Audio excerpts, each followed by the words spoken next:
As the morning mist was still clinging to the sand hills of southern North Carolina, a special breed had already gone to work. Skinned knuckles, strained muscles, they don't even feel them.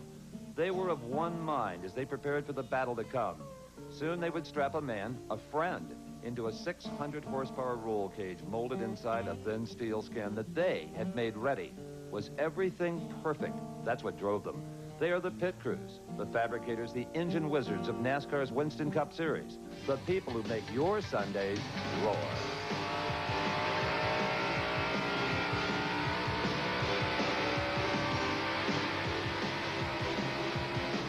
They are already starting to roar here in Rockingham at the North Carolina Motor Speedway as TNN Motorsports presents live flag-to-flag coverage of the Goodwrench 500. By my calculations, over 500 crew members have been responsible for getting these cars ready. And ready they are. That's 500 different sets of emotions and nerves. The drivers, they don't have time to worry or be nervous. These people do it all for them. Now continuing to try this racetrack after early morning rain. Let's quickly go upstairs to our race callers, Mike Joy and Phil Parsons. Thank you, Steve, and so much for elaborate pre-race. We're about set to go racing here at the Rock. Let's set the grid for you. Kyle Petty is on the pole. He has a chance to repeat. Last year he took the bonus of $295,000. Ken Schrader right alongside. Row 2, Davey Allison carrying one of our in-car cameras, and with him will be Harry Gant.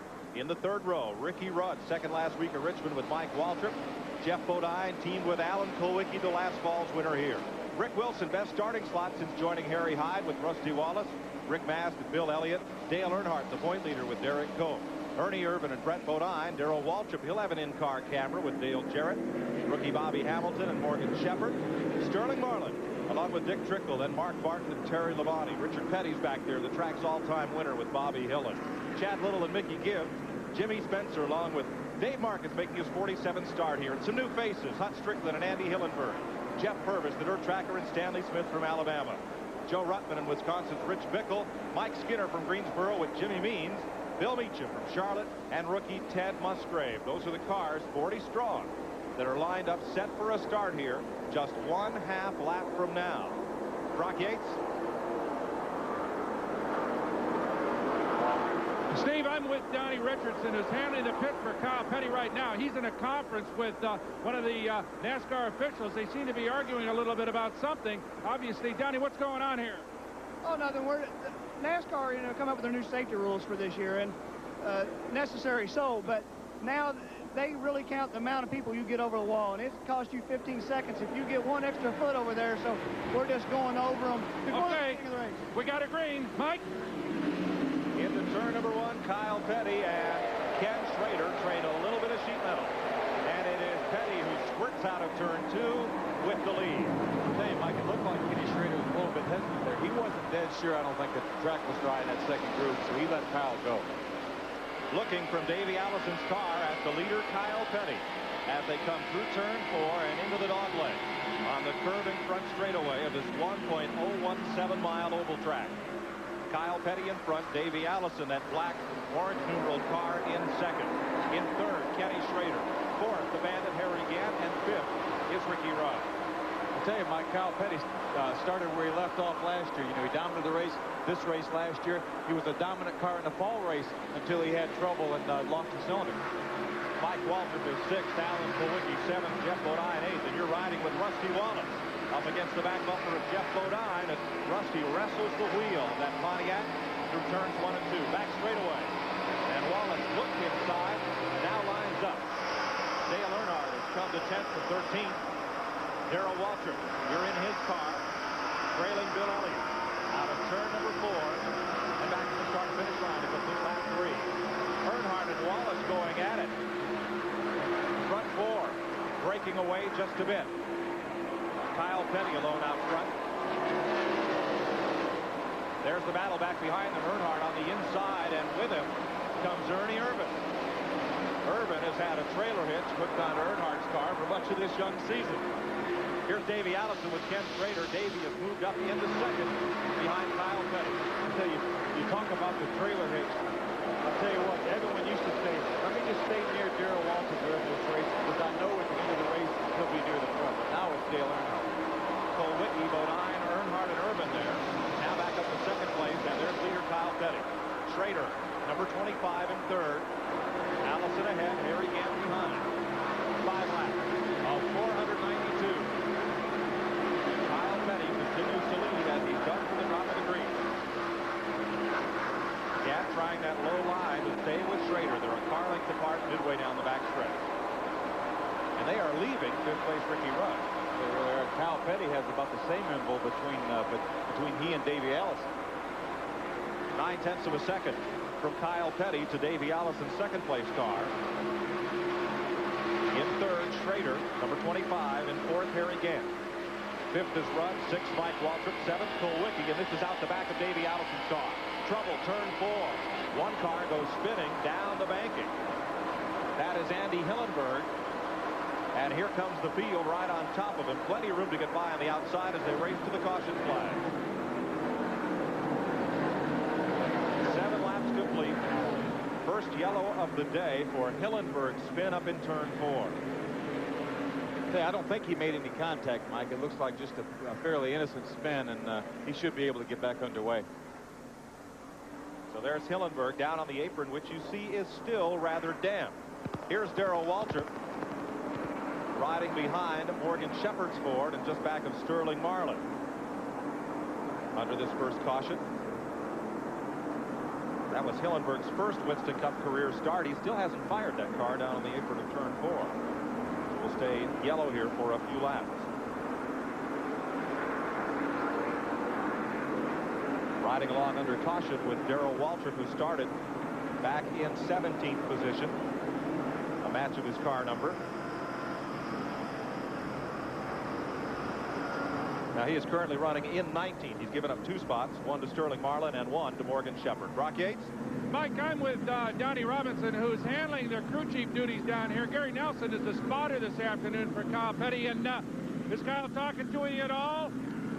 Oh, not really. He's just concentrating on his line and just trying to get a pace settled down early.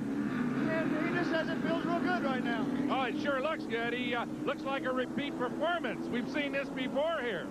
Oh, yeah.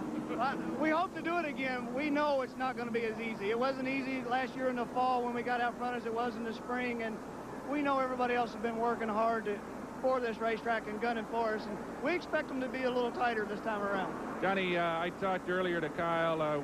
He's concerned, I think everybody is, about this sort of change in cadence of this race because of the rain and a quick start and a little run in on the caution laps. What are you going to do? You got a problem, or are you going to set out with the race plan you had before? No, Gary and I sat in the truck and we talked strategy for an hour this morning, and we're going to try to just stick to it as we can as long as we're out front. Okay, Steve? I'm with Andy Hillenberg, the 29 car from Indianapolis. And Andy, first of all, sorry to see you out so soon, but did the racetrack conditions have anything to do with your losing control? No, the motor locked up on me going into 3, and just the rear wheel stopped turning and sent me spinning. So this is my debut in Winston Cup racing. It wasn't what I had in mind, but we got our feet wet anyway, and hopefully we laid a good foundation on building our team. Tough way to get on television. Yeah, maybe. Mike Joy? Hillenberg's quite a sprint car driver. He led 97 of the 100-lap Hoosier 100 last year. Went out with 3 laps to go due to a flat tire. 9 laps complete. We're set to go back to green, and Kyle Petty is at the head of the parade. Davey Allison, Ken Schrader, Harry Gant, Ricky Rudd. Mike Waltrip is 6th, Alan Kulwicki 7th, Jeff Bodine 8th, Dale Earnhardt and Ernie Irvin. Behind them comes Rusty Wallace and Rick Wilson. Looking for green out of turn 4. Single file. Mike Waltrip is dead on the start, and they stack up behind him, but he finds a gear and nobody gains advantage. Close call there. We're in Davey Allison. Robert Yates, 4th, Thunderbird, as he follows Kyle Petty down the back straightaway. I'll tell you, Mike, that's as close as anybody's been to Kyle since the green flag dropped. Kenny Schrader in 3rd, right with him. Gant 4th, Rudd 5th. The running order among the front 10 unchanged.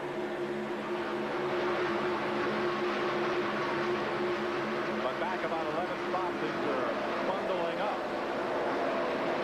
Single file now through the front 7 cars.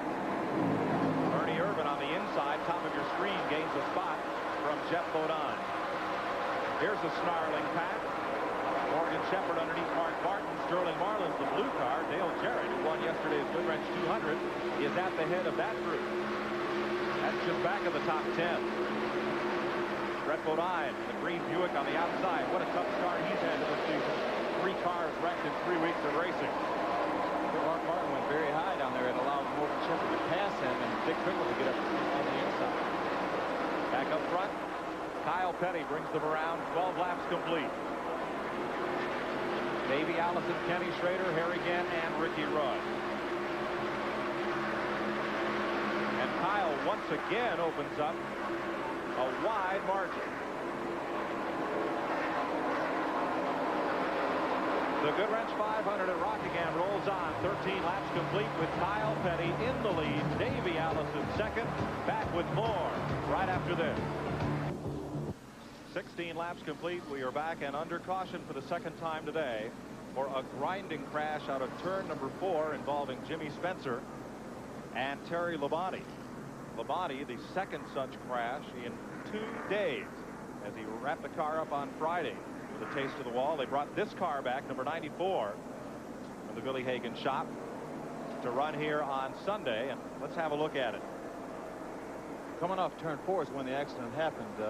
Looks like Jimmy Spencer kind of eased into Terry Labonte on the outside, put both of them in the wall. Terry Labonte had a very hard lick, but he's still in the car right now, but I see him moving around. Yeah, Joe Ruttman had to do some evasive measures to get by, but looked like Jimmy Spencer didn't. There's another angle. I don't think Jimmy Spencer knew that Terry Labonte was on the outside of him, started coming up the hill. It kind of pinched Terry into the wall. It sent them both into the wall head first. Ruttman was inside of Spencer at the time, and Spencer came up, Labonte right there. And both cars grinded up against the wall up here into the start-finish line area of the tri-oval. And it is Labonte's car going on the hook. You see the rescue crews in talking with him as he took quite a ride against the concrete retaining wall here. And we're under caution for the second time today. Andy Hillenberg brought out the first one when his engine locked up at turn number 4. Let's go to Brock Yates. Mike, I'm with Richard Childress, who's getting some information right now from the Ernie Irvin crew. They've Tony Glover here talking a little bit about what's going on out there. We know that Dale ticked the wall. We want to talk to Richard about that. Richard, we understand that Dale clipped the wall a little bit. Yeah, he pushed just a little up off the 2 over there, and he hit it to the right rear housing. But, you know, we're going to take off, and if it don't shake or nothing, he thinks it'll be okay. You know, we just hope it didn't mess up nothing in the rear housing. So you got to find out until he gets back up to speed whether or not you got problems. Yeah, we can't change the rear tire now, so we'll just have to wait till he gets to running. If it does, then we'll come right in and put him on to right there. Let's hope it works. And now let's go to Glenn Jarrett. Okay, we're standing by in Jimmy Spencer's pits. He's talking with some radio people right now. If we can pan the camera down here, you can see some of the pieces that are left of the Chevrolet that Jimmy was driving. We're going to get a word with him right now and find out what happened. First of all, Jimmy, you okay? Yeah, Glenn, I'm all right. You know, just a shame that it had to happen so early in the race. The Bank of Foods car ran good last 2 races. Was going to run good today, too, but just got hit from behind. Nothing they could do about it, just racing. Well, early on in the race, when the cars are all jammed up together, that's awfully easy to do. Do you know who hit you? No, I couldn't really say, Glenn. I was worried what was happening in front of me, you know, and track was a little wet yet, but I think it was just a misjudgment on our part, you know, just racing. Well, sometimes those things happen. Better luck next time. Thank you.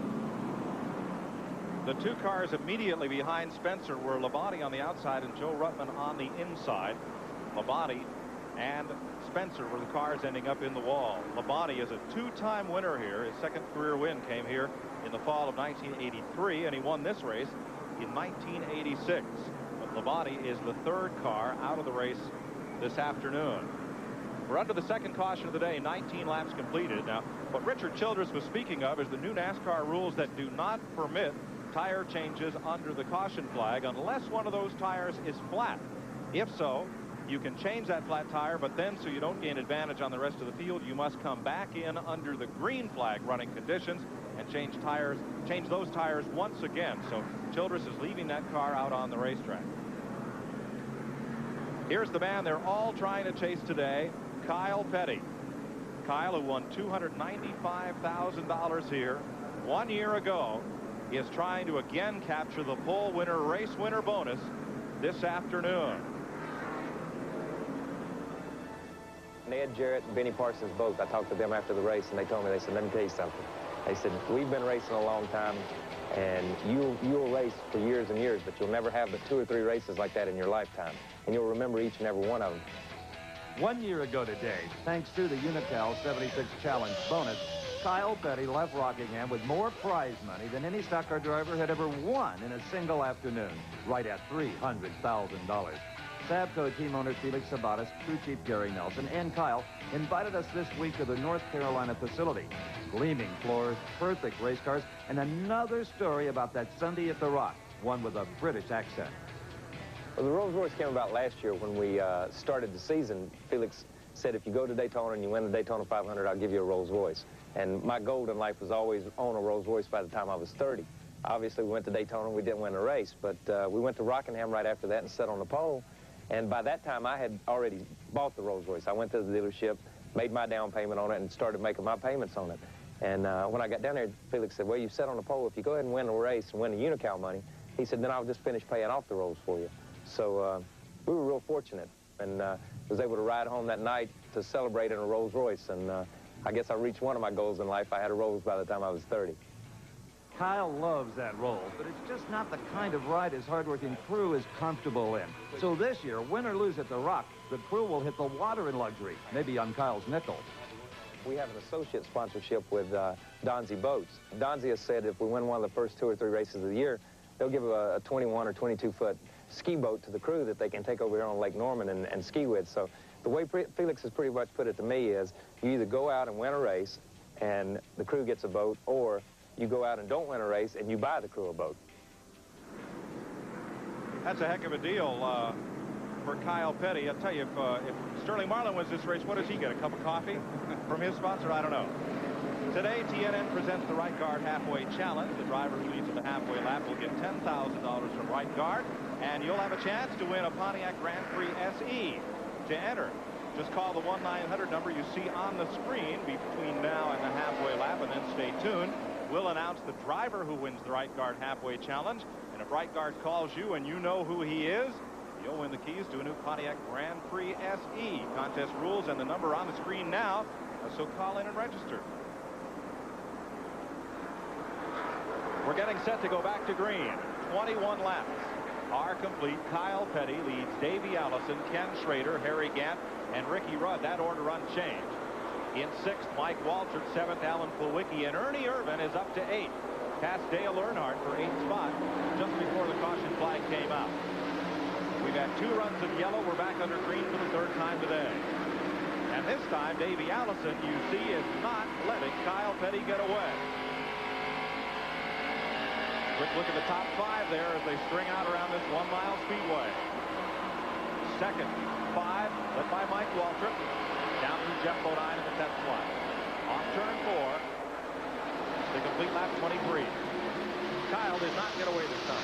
He really didn't, but I tell you, it took him a lap or 2 after the last restart. But now the time will tell. You see him, it looks like he's a little bit better. He can keep the car a little bit lower down in turn 1 and 2 than Davey Allison can. Kyle Petty at the front. Front 7 cars. And there's Swerve and Irvin moving into the picture way off on the right. He has passed Alan Kulwicki and moved up another notch to 7th spot.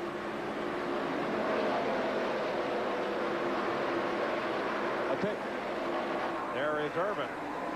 He's made the pass on Kulwicki. Now sets his sights on the similarly painted car of Mike Waltrip, who was running 6th spot since they dropped the flag. There's Kulwicki at number 7. That forlorn-looking unsponsored car. Allen's still running very well and trying to put himself a deal together. But Irvin now pulls right up on the back bumper of that Bahari Racing Pontiac of Waltrip. 2nd, 3rd, and 4th now. Kent Schrader right in the middle there, and his white number 25, Chevrolet. Harry Gant closing in. And Davey Allison sees Kyle Petty beginning to disappear off into the clouds. Just like last year, Mike, they can stay with him for a lap or 2 on the restart, and then Kyle just starts walking away. Last year, Kyle could run at the bottom of the racetrack when nobody else could, and away he's gone. Let's go down to Glenn Jarrett. This is Joey Knuckles. This is Joey Knuckles, crew chief for Davey Allison. Joey, Davey looks awfully strong thus far in the race. There's only one car he can't handle. Does he think he can catch up with Kyle? Well, his comment so far is, you know, since the rain yesterday, the car's pushing just a little bit. Jake Gelder's really done a good job with his car, and, you know, we just about won a third pole. We're real happy here in the Davey Allison pit right now, and he said he really couldn't do nothing with Kyle right now. We need to get up there and lead a lap for them Winston Cup points, but we got a lot of racing to go. We're going to be right there, we think. Okay, that's the word from Joey Knuckles. Battle here for third place. Harry Gadd has caught Kenny Schrader. Likewise, Ernie Irvin's caught Mike Waltrip, and Rusty Wallace has moved past Jeff Bodine. This race is for third, and Harry tries the high side. No surprise. No, it's not. He did that the lap before. He wasn't quite able to pull it off, but he's really beaten Kenny getting in the turn. Ricky Rudd is closed right up on Harry Gadd. Third, fourth, and Rudd will peek into view there in fifth. Harry looks pretty strong right now, Mike. There's Ernie Irvin in the number 4 car, the Oldsmobile, out of the Morgan LaFleur shops, and he is right there with Mike Waltrip. Now that battle is just behind the one we saw a moment ago. It's for 6th place. Back behind them, Kulwicki is 8th, Earnhardt 9th, and Rusty Wallace has moved into the top 10. Earnhardt must not have had too much damage from scrubbing the wall, Mike, because he's been able to stay right with Alan Kulwicki. Ernie Irvin trailing 6th place Mike Waltrip, and they're catching Ricky Rudd. So while Kyle Petty has checked out on the field, second on back is still fairly close. There's Davey Allison on the left of your screen, along with Harry Gant. Gant now into third. And in fourth, Kenny Schrader. Last lap on Kyle Petty, 143.6 miles per hour. He has a 2-second lead. At the North Carolina Motor Speedway, 31 laps are complete as you watch out the back window of Davey Allison's floor. And his pursuers will be back to watch them at Rockingham in a moment. Rusty Wallace has moved into 9th place. He's passed Dale Earnhardt as we look from Davey Allison's car and Harry Gant. Second and third place. Dick Trickle has made 2 unscheduled pit stops and now goes to the garage in the Cale Yarborough car. Dale Earnhardt getting kicked back a spot to 9th. Jeff Bodine has tried him on the inside for that position. Bodine in the Junior Johnson T-Bird, the red car. I say Dale has lost about 10 car lengths to Alan Kulwicki, not to mention the fact that Rusty Wallace has got by him. Jeff Bodine had a peek while we were waiting for a commercial break on the inside to try to get by Dale Earnhardt. So Dale is not running right up to par yet. Earnhardt is 10th behind this man, Rusty Waller. Riding along in the Penske Pontiac. In 9th place, the white car ahead is Alan Kulwicki. And in front of Alan, Ernie Irvin. Back to turn 1. 9th place, Rusty Wallace. Here's Steve. Dick Trickle, the 66 car, is behind the wall, but they're not giving up. In fact, I just got knocked in the knee by the jack. Dick, you came in for 2 unscheduled stops. What's going on? Yeah, we broke an axle, and we thought maybe it was just a tire cut down, but it ended up being a broken axle, so they'll change the axle. We'll go out there and try to finish the race because we can. The car was, you know, Bill's 66 car was running good. We're looking for a good day. If you don't start counting those Winston points now, it can be too late later on in the season. You got to go out and get whatever you can. I can't hear you very good because my radio was running here. Okay, we'll let you go. The crew are hard at work on the 66 car, and broken axles have been a problem for a lot of cars, Bill Parsons. Well, it sure has, Steve. This car is so rough that the racetrack is so rough that you get the cars going through these dips, and when the pressure gets down on the car, that'll snap an axle. You see Sterling Marlin in the blue car, the 22 car, trying to get by Dale Jarrett, yesterday's winner, in the 21 car. And ahead of them, Rick Wilson, who started this race tonight. His best qualifying effort for Harry Hyde in the Stavola Motors Buick this season. Sterling Marlin, what a storybook season he's had so far. He's had the can't miss tag on him for several years. Everybody had thought and hoped he'd win his first Winston Cup race, but now, a little Junior Johnson's magic from the shop up at Ingle Hollow. Marlin has a string of good finishes and a top 5 position in the point parade. Further up front, Rusty Wallace in 9th. It's closed right up on the back bumper of Alan Kulwicki's 4. There it is, filling the windshield of his Pontiac. And Ernie Irvin just ahead. A I tell you, Mike, watching Rusty Wallace saw on that steering wheel, it reminds me of Cale Yarborough. Well, Cale used to look like he was swatting flies and bees in the car when he was driving. Rusty looks a lot like that. And Wallace uses an overhand style. You see his hand well up on the steering wheel instead of gripping it low and coming up. Yeah, it looks like it's just the classic 10 and 2 you learn in driver's education, and that's how much you have to turn these cars. He takes his right hand, goes all the way over to about 10 o'clock. That's how much you have to turn these cars in these tight turns. Going to make it tough to sign autographs at the end of this one. Rusty Wallace tracking Alan Kulwicki. Alan's car looking just a touch loose right there. Ken Schrader and Harry Gant. Schrader has recaptured third spot, putting the Bandit back to fourth. Ricky Rudd, top of the picture, is fifth. And Davey Allison's opened up a bit of gap on them. Kyle Petty, meanwhile, we haven't seen much of him lately. It's because he's trying to make this a boring show. Kyle has checked out. 3.9 seconds is presently his lead as we watch the race for third. Felix Sabatis needs to tell Kyle to slow down so he can get on TV more. Schrader is third. Gant, the green car, is fourth, and Ricky Rudd right behind them is in fifth place.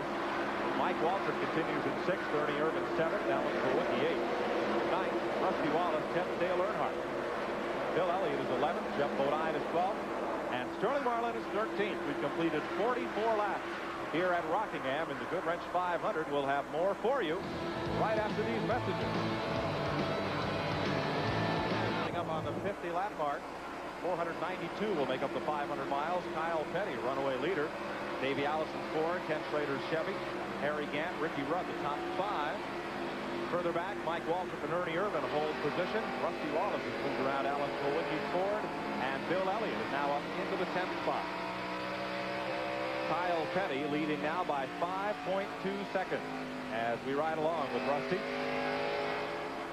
There is Bill Elliott muscled up against Alan Kulwicki's car. Dale Earnhardt right in there, but Earnhardt has not been moving to the front today in the early going. Elliott has the handle on the low side and slips past Kulwicki. I tell you, Mike, Bill Elliott looks pretty good right now. He started back in 12th position. Now he's passed Alan Kulwicki for about 8th or 9th, and looks pretty good. And here comes Earnhardt underneath Kulwicki after Elliott opened the door. Earnhardt goes right through. Here's Brock Yates. Mike, I'm in the Dale Earnhardt pit, and remember now he brushed the wall, and there was a lot of concern. I talked to Richard Childress a couple of minutes ago. Richard said he hadn't said anything on the radio. We know Dale's a strong silent type, but apparently he's unconcerned, and he's going to wait until the regular pit stop comes up because he hadn't said a thing on the radio. Obviously, Richard's concerned because Dale's sort of advancing to the back, but at this point, nothing, no news from here, and he doesn't appear ready to stop. Back to you. Rusty Wallace catching Ernie Irvin there, and then Harry Gant just ahead. Missing Mike Waltrip out of that pack. Gant dropping back a bit. He really is. Harry looked real strong there. I thought he was going to chase down Davey Allison and see what he could do with Kyle Petty, but Ricky Rudd and Michael Waltrip both have got by him now. Rusty Wallace saws the wheel, looking for a way past Ernie Irvin. Mike Waltrip has gone past Gant into the 5th position. Rusty Wallace underneath Irvin. Here he goes. Turn 2 is the tightest turn on this racetrack, and it looked like it was tough for Rusty to get a bite off the bottom there. I tell you, Mike, if the fans were really listening, you could hear him getting in and out of the throttle to make sure that he didn't squeeze up into Ernie Irvin because the exit of the corner is so tight. Kyle Petty, meanwhile, doing a disappearing act on this race. 53 laps in the books. He's sort of running one race, and everybody else is running a different race, I think, Mike. Here's Brock. Well, Donnie, I couldn't imagine he could be a whole lot happier the way it's working right now. Yeah, Kyle's real happy, and it seems like things are going as planned right now, but I'm sure these guys get a chance to do a little adjustments on their car. It'll probably get a little tighter. Did he say anything on radio at all? No, he's just concentrating on keeping smooth. Big smile, I would imagine. That's, can't talk when you're smiling. Okay, back to you, Mike. Kyle Petty's lead is 6.3 seconds. That is the length of the back straightaway. I tell you, Mike, you know, people normally would would think they would see Gary Nelson in the pits running the pits for Kyle Petty, but Gary is elected to go up on top to get a better view of the racetrack and leaves the decisions in the pits to Donnie Richardson. Darrell Waltrip is here riding along right behind Mark Martin, and in that group was Richard Petty and his longtime crew chief. Dale Inman is also on the roof this season. Richard is right behind Waltrip, black and orange car. Battle here for 20th spot in the running order. Rick Wilson in the Harry Hyde car, about to get caught out by Mark Martin. And just behind Mark, you're inside Darrell Waltrip's car. And the king is right there. He's the man who's won more races than anybody at this racetrack. Richard Petty, that's no surprise, has 11 victories. You know, normally when you talk to Richard Petty and say something like that to him, as modesty is as he is, Mike, he said, yeah, well, I've lost more races than anybody, but not true here at Rockingham. Dave Marcus, 42 starts without a victory. That's more than Richard.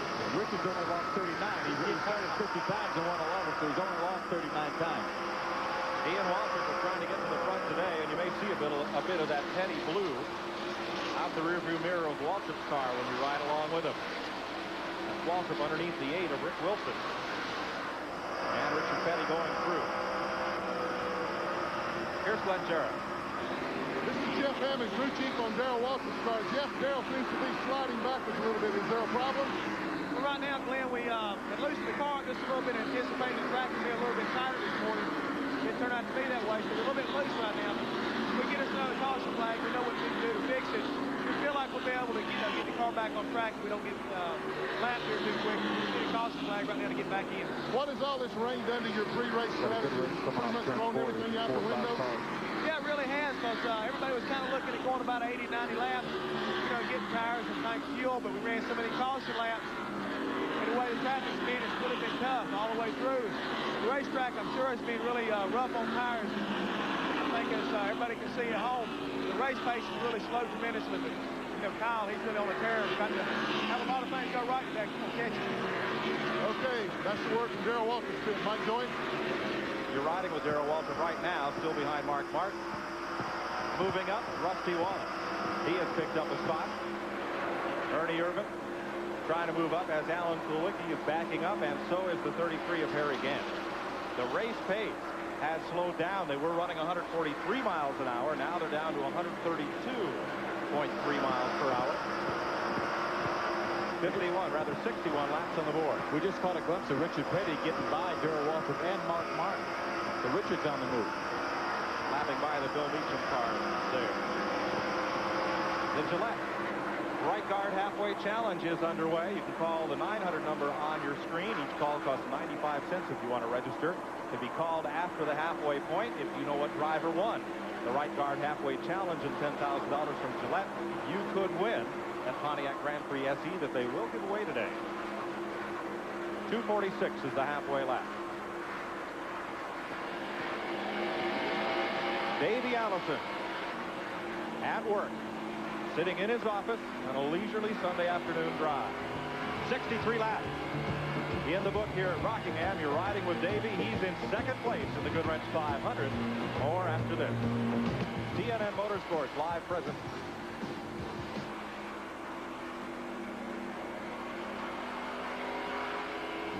TNN Motorsports live presentation of the Goodwrench 500 is brought to you by Haviland Motor Oil.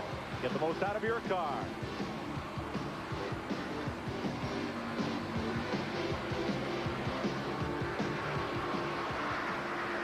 .67 laps complete. Harry Gant continued to move back, and so too now Ernie Irvin. Looking at Richard Petty, and Rick Bass comes on to pit road. Here's Glenn Jarrett. Well, we're standing in Darrell Waltrip's pit right now, and there is definitely a problem on Darrell's car. They're getting ready to bring him in to make a tire change and to make the chassis adjustment. The car has been very, very loose from the outset. They were very concerned about tire wear. They loosened the car up because they thought the track would be a little tight. However, it backfired on them. So they're just trying to hang on to what they can right now. Most of the cars that we see in the middle and the back of the pack are slip sliding all over the racetrack. So they're all going to need tire adjustments, chassis adjustments, and so forth. Here's Steve Evans. We're at Mark Martin. Robert Benton, and I know you guys had hoped to maybe be a little stronger at this point in the race. I can't hear you. You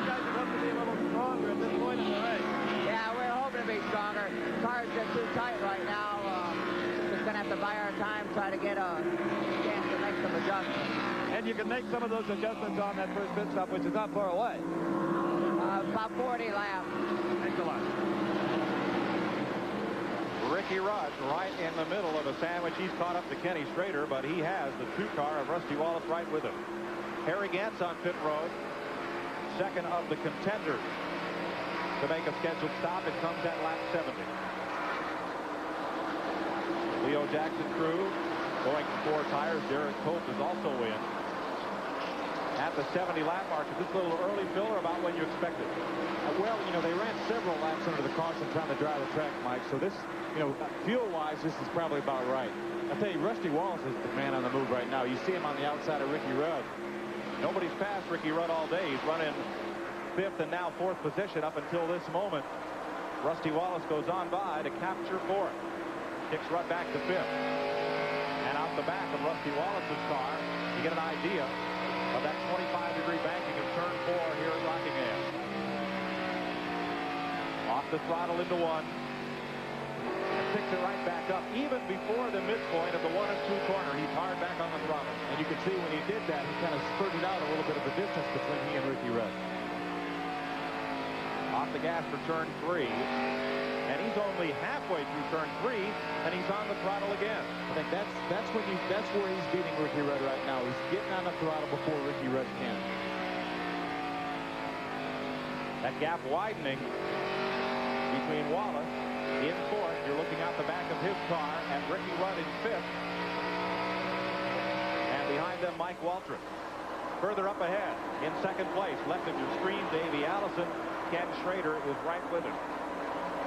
We're in the window for green flag pit stops, the first of the day.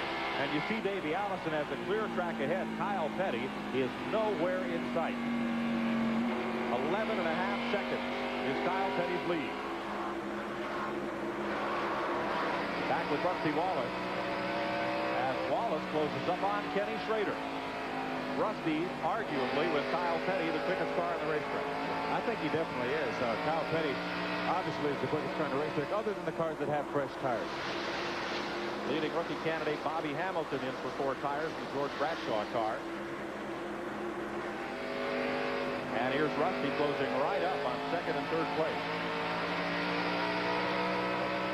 You're riding along with the '89 Winston Cup champion in a new ride for 1991. Here's Glenn. All right, we're standing by right now in Davey Allison's pit. He's not quite ready to come in yet. We'll get back as soon as he makes that pit stop. They're stretching it just as far as they can to get the absolute maximum fuel consumption that they can. He's not losing any ground on the racetrack, so they're going to stay out just a couple more laps. Steve Evans. Well, I'll see a crew that is ready for a stop, and that's the men behind Sterling Marlin, the number 22 Thunderbird, under the direction of crew chief Mike Beam. They have got tires out, air wrenches, everybody standing on the wall, making sure they don't get too many men over the wall. Mike Joyce. Alan Nowicki getting 4 tire service for Paul Andrews and his crew. And for 2nd place, Kenny Schrader may be the first car all day to pass Davey Allison, black number 28. Well, looks real good. Look at Rusty Wallace, so right up on Davey Allison's back bumper. He may take advantage of the side-by-side racing to get them both. 3 wide in turn 4. Here comes Schrader, hanging it out and looking for 2nd place. Folks, this is 135 miles an hour, closer together than you park. And there's only 400-some miles to go. Right? All right. This is no short track shootout. Sure looks like one. Rusty Wallace watching. He's got the best seat in the house for this battle. Brett Bodine has made his pit stop. At lap 78, Ernie Irvin is in. Tony Glover and the Morgan McClure team. You see that tire rolling away, Mike? That's supposed to be, that's a $100 fine right there. Clock running on Irvin's pit stop. A lot of wedge being jacked out of that left rear. Another tire taking a half a lap on its own there. Back with Rusty Wallace. The Irvin crew is done in 27.8 seconds. Up front, nobody wants to come in and spoil this good battle and give up track position. Davey Allison, and they're pulling up on Derek Cope, who should move away from them with fresh tires. Here goes Rusty. Number 2, Chad Little following him along. Chad Little is also one of the cars that got fresh tires, Mike. That's why you can see cars with fresh tires that make so much difference. They can just drive by the car leading the race if he's out there on hot, worn tires. Mark Martin on pit road for 4 tires. Rusty Wallace was able to get by Ken Schrader, so Rusty Wallace is now all the way up to 3rd position. Make that second as he passed Davey Allison, and Allison scoots way high on the racetrack. There's Davey on the right side of your screen, and you see him losing ground to second place Rusty Wallace. And then you probably, if you could overhear Davey, he's probably begging them to let him come in and get some fresh tires on that car. Ken Schrader has dropped to 4th. Ricky Rudd holds on to the 5th spot, but closing up on Rudd are Mike Waltrip and Bill Elliott. There's Davey. Dick Trickle back out of the garage area, going past Davey Allison. Morgan Shepherd on pit road. And Shepherd will get service from Donnie Wingo and the Bud Warren crew. Here's Schrader moving back up, and Davey Allison. That car, when it went away, it went in a hurry. It really did. Rusty Wallace was just driven away from Davey Allison. Back behind that group, Ricky Rudd trying to hold off Bill Elliott, who's now moved around Mike Waltrip. There goes Schrader. You can see how much Kenny Schrader beats Davey Allison in the middle of the turn. This battle 14.5 seconds behind leader Kyle Petty, who is running virtually his own race. Schrader to the inside. Davey giving him lots of room. Kenny doesn't quite have enough to clear him in the turn. He can beat him 2 car lengths, but not quite enough to clear him. Maybe he can do it this time. He does. He beat him by 4 car lengths to that turn. Right behind him, Bill Elliott is coming fast. Darrell Waltrip on pit road now at lap 95. Waltrip getting good gas mileage, but check that lap 85. See how far some of these teams can stretch it out. Jeff Hammond's crew going for 4 as Earnhardt swings down off the banking at lap 85 and heads for the 5th. Tell you one thing we haven't covered, Mike. The guys have to be very careful coming to the pits because we drive the racetrack, but pit road is still very, very wet. 4 tires for Earnhardt as well. Glenn Jarrett. Okay, we're in Davey Allison's pit, and they are getting ready to bring him in. He has been yelling at the crew on the radio, wanting tires. Some of the crews have been a lot of discussion here, wanting for him to come into tires right now. Steve Evans. Rusty Wallace is also in with the number 2 Pontiac. It looks like a 4-tire change here as well. Jimmy Maynard, the leader of the band, is making very sure they don't have too many men over the wall. NASCAR watching very carefully on that. Wipers are on, lefters are on, and Wallace is about away. Rough gate. Well, Mike, you can hear the whistle of air wrenches down here in the Kyle Petty pit. They are getting ready to stop as well.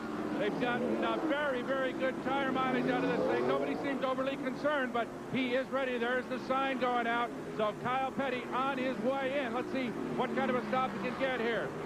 If he's as quick in the pits as he is in the racetrack, we're going to be, everybody's in trouble, I'll tell you that. Kyle Petty will be in at lap 89.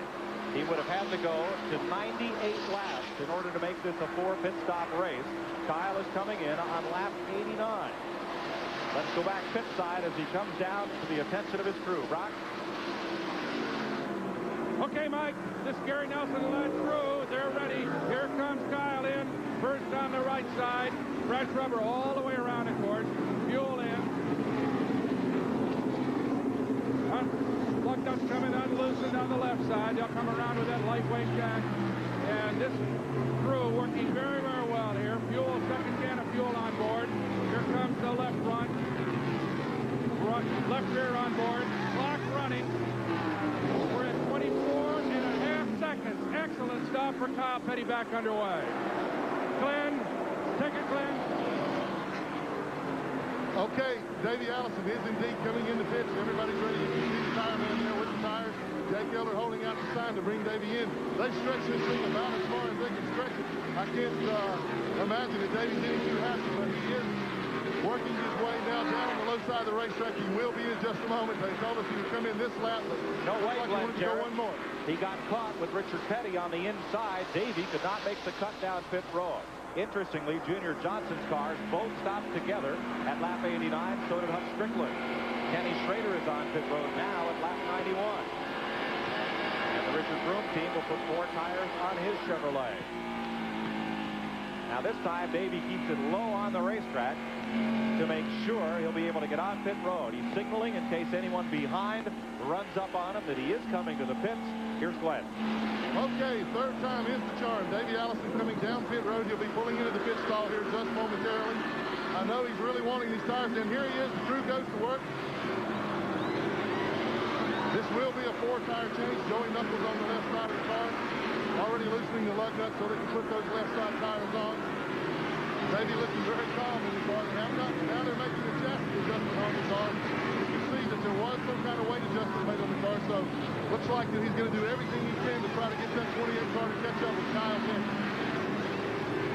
Now the window for these pit stops has really stretched, and he's in the penalty box. Now NASCAR is holding him. NASCAR is holding Davey out. Now they're letting him go, so we'll find out.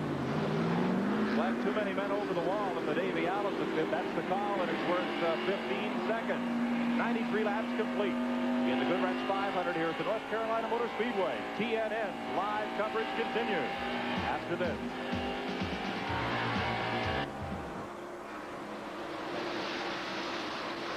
At the North Carolina Motor Speedway, Kyle Petty is back in the lead after the round of pit stops. Here again is second. Dave Marcus is not yet pitted. He hopes to pick up 5 bonus points for leading a lap here, but Kyle got in and out so quickly that Marcus is up there in 3rd place and still hasn't stopped. Rusty Wallace is 4th. Bill Elliott is 5th. 6th is Brett Bodine. 7th is Kenny Schrader. 8th is Ernie Irvin. Ricky Rudd is 9th, and Dale Earnhardt 10th after pit stop. You're riding with Davey Allison as he chases Richard Petty. Here's Glenn. Well, we're in Davey Allison's pit with Joey Knuckles. Joey, there was a penalty involved there. What happened? Well, I got a real good pit crew here, and I got a lot of guys in motion. And the right rear tire changer come back across the wall, and I had a guy go through the left front. And the official, you know, just one of them deals. So we'll just try the best we can to get our lap back and, you know, do the best we can from there. A lot of discussion going on with the NASCAR officials here from this crew team. They're not happy at all. Steve Evans? I asked a NASCAR official yesterday for an interpretation on how many men over the wall. Is it like pool? You know, you got to keep 1 foot on the floor when you got a long shot? No, it's not like that. If you get 1 foot over that wall, there's a 15-second penalty. And Mr. Allison just found out. Now, the driver has something to worry about as well. See that line right there? If the driver touches that line, it's not like tennis where liners are good. You touch that with a spoiler, the NASCAR official on hand after the pit stop will stand in front of that car for 15 seconds. And here, 15 seconds is 3/4 of a lap. Kyle Petty in the lead, trying to put a lap on Darrell Waltrip and Hut Strickland, who had a good run here. Let's look at the cars out of the race so far. Andy Hillenberg brought out the first caution, out with a blown engine. And right behind him, Jimmy Spencer and Terry Labonte, who went out at lap 15, crashing down the front straightaway. 101 of 492 laps complete. Kyle Petty led until he made his pit stop from the pole. Kenny Schrader went to the front briefly, so did Bill Elliott before they stopped. Now it is Kyle Petty back up front. I'll tell you, it shows how much that penalty mattered to Davey Allison. Right now, they're showing Davey Allison a lap down, and he was second, third place car prior to his pit stop. Kyle Petty well out in front.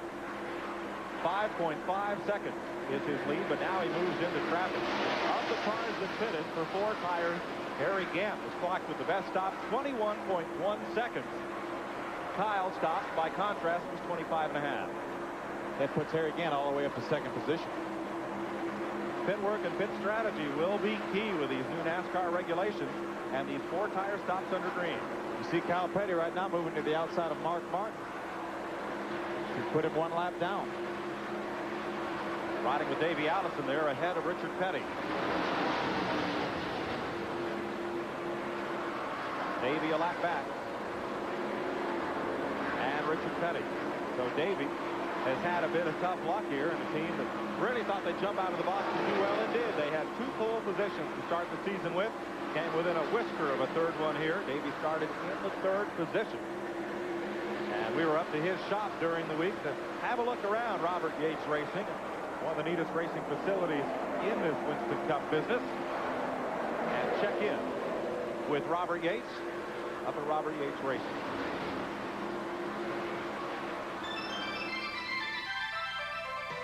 Charlotte, North Carolina is the home to many teams, including Davey Allison's car owner, Robert Yates.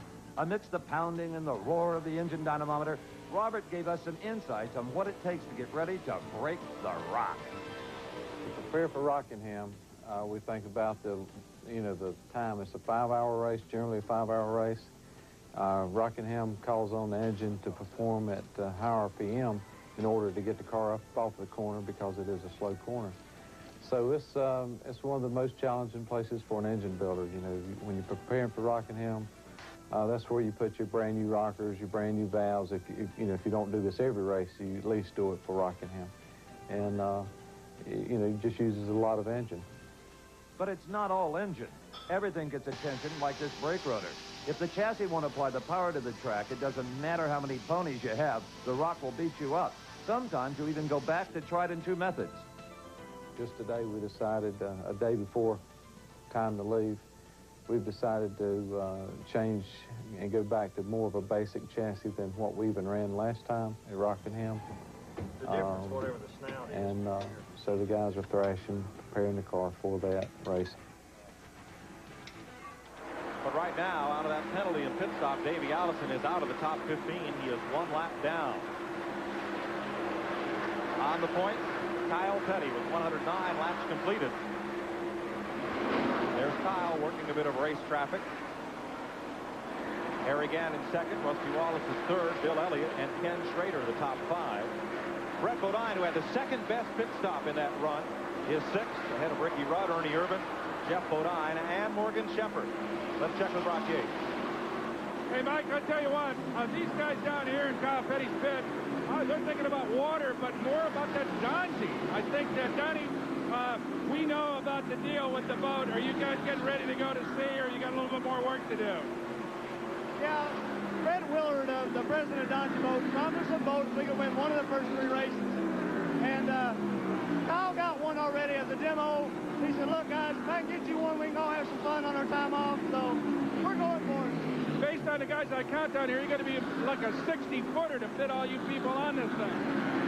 I couldn't quite understand what you're saying. We're going to need about a 60-footer to get everybody on it, right? I don't know whether Donzie builds one that big. I don't think they do, but Felix owns a dealership that sells a few yachts. Maybe we can squeeze one out of him. One way or another, these guys are going to sea. Mike? I don't know, Phil. If he wins it on TNN, do we get one too? I hope so. 112 laps complete. Kyle Petty continues to lead the Goodwrench 500. More after these messages.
One, two, yes. 1, 2, 1, 2, 3, 1, 2, 3. We're back. Well, I know we're back to you. Okay.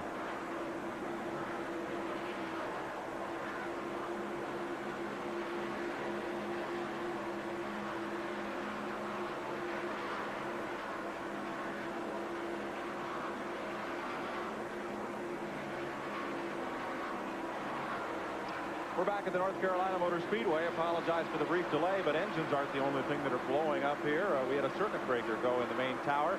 May have taken a lightning hit this morning during the rainstorm, so our apologies. Not much has changed. Kyle Petty is still trying to wear out the field. Now only 10 cars on the lead lap. as he's out front at lap 122. One key car that's not on the lead lap is Dale Earnhardt. While we were away, Dale Earnhardt got lapped. You know, Ricky Rudd alluded to the fact that this was not one of Dale Earnhardt's best racetracks, and here he is, 122 laps of the race, already a lap down. Kyle is the leader. Rusty Wallace has moved into second. Harry Gant is third. Ken Schrader is fourth, and Bill Elliott fifth. As Kyle tries to lap this pack of cars, here's Glenn Jarrett. Bill Elliott's pit with his older brother Ernie, who is also the crew chief. Ernie, things been a little tough so far this year, but looks like Bill's got a good run going today. Yeah, we're running very well today. Kyle's awful strong. You know, we feel like we're still in the race. We're going to play it by ear and see how everything works. Well, you going to have anything left for Kyle later on, or is anybody going to have anything for him? Well, I don't know. He's awful strong, but, you know, Kyle usually runs real good here. But, you know, the race ain't over until it's over. So we're going to hang in there and see how good it is. Okay, they're hoping that maybe later on they'll have something for Kyle Petty. Rock Yates? Well, I'm down here with Andy Petrie and Harry Gant's pit, and right at the end of the straightaway into turn one. A little noisy down here, Andy, but he's got to be running wild. You got to be pleased so far. Well, we're not real pleased with it. The car's not driving just exactly right. We're a little out of sync on pit stop when we get that first set of tires off. You know, we're just going to try to map our strategy and not take it back up. Well, he's got it stuck up there amongst the leaders. He's running pretty quick anyway. Yeah, that 42 car just, you know, it kind of looks like it's impossible to do today, but, you know, we're just doing best. Keep on trucking. Steve? You know, our biggest problem in getting around the pits logistically in the past has been too many tires. Everybody had 12, 14 sets of tires.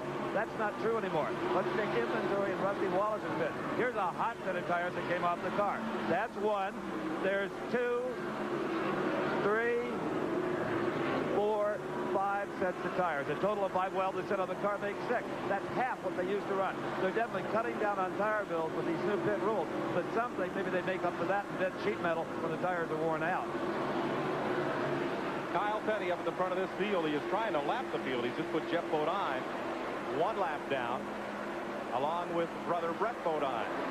We're getting on the way. We're about a quarter of the way into this race, and at halfway, some driver will win $10,000 from Gillette, the right guard halfway challenge. If you're 18 or over, you can call into the 900 number, 1-900-420-2222. Just give them your name and a phone number you'll be at halfway during this race. We'll tell you what driver wins the halfway challenge, and if you can tell Gillette when they call, you can win a brand new Pontiac Grand Prix SE. Once again, it's 1-900-420-2222. Each call costs 95 cents. Kyle Petty, Harry Gant, and Rusty Wallace. Wallace in second, Gant now third. Ken Schrader is the 4th place car. He and Bill Elliott have been battling along for 4th and 5th position.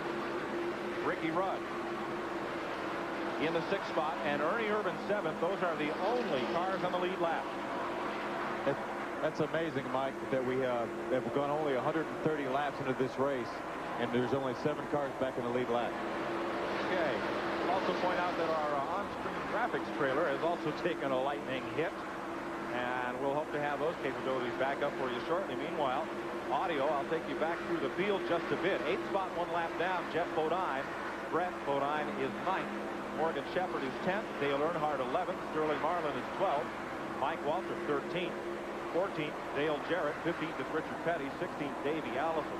17th, Bobby Hillen. And 18th is Mark Martin. All of those cars are 1 lap down as Rick Mass makes his second pit stop of the day here at lap 130. Now, what Andy Petrie was talking about, we pitted a little early, got out of sequence. He was the car that started the pit stop window under green at 70 laps.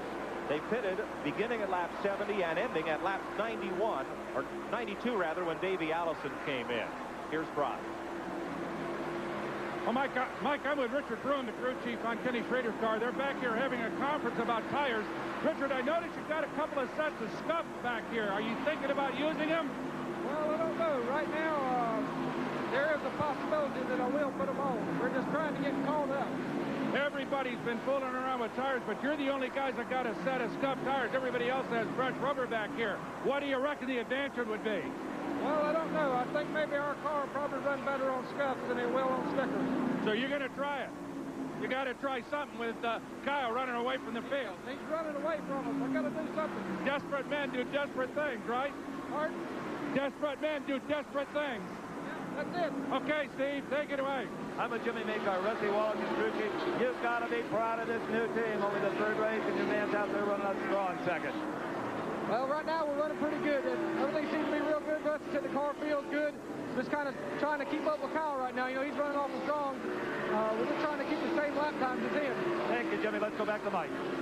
13 seconds is the advantage that Kyle Petty has on Rusty Wallace. And here are the third and fourth place cars. 25, Kenny Schrader, and 33, Harry Gant. Now, Schrader has an advantage in his pocket in that he pitted 21 laps after Gant and can run a lot longer on this tank full and this set of tires. That can Harry Gant. Look who's peeking in, Bill Elliott's Ford. Harry's gone real high in the turns. I've been watching Harry for a few laps. He's gone real high. Kenny Schrader passed him the last lap, the exact same place that Bill Elliott just passed him. So move Schrader up to third, Elliott to fourth, and Harry Gant back to the fifth spot. Wonder if Gant may be coming in. He's hard on the brakes and is on pit road. So Gant didn't want to sit with that set of tires for very long. It is 65 laps since his first stop. Here's Brock Yates. You heard Andy Petrie earlier say they're trying to get back into the sequence here, and this is a stop for Harry Gant as they go to work on the race car. It doesn't look like we're going to see a chassis change on the automobile. Nobody cranking around with the weight. It's just left side rubber now around to the right side. So interesting, Phil, on every stop, everybody is getting 4 tires. Oh, yeah, they're not even thinking about getting 2 tires. So Gant gets a little further out of sequence with this second pit stop at lap 135. He'll go down at least 1 lap to Kyle Petty. And here comes Kyle going around Harry Gant at turn 2 to put him 2 laps down. The Goodwrench 500 on TNN continues after these messages.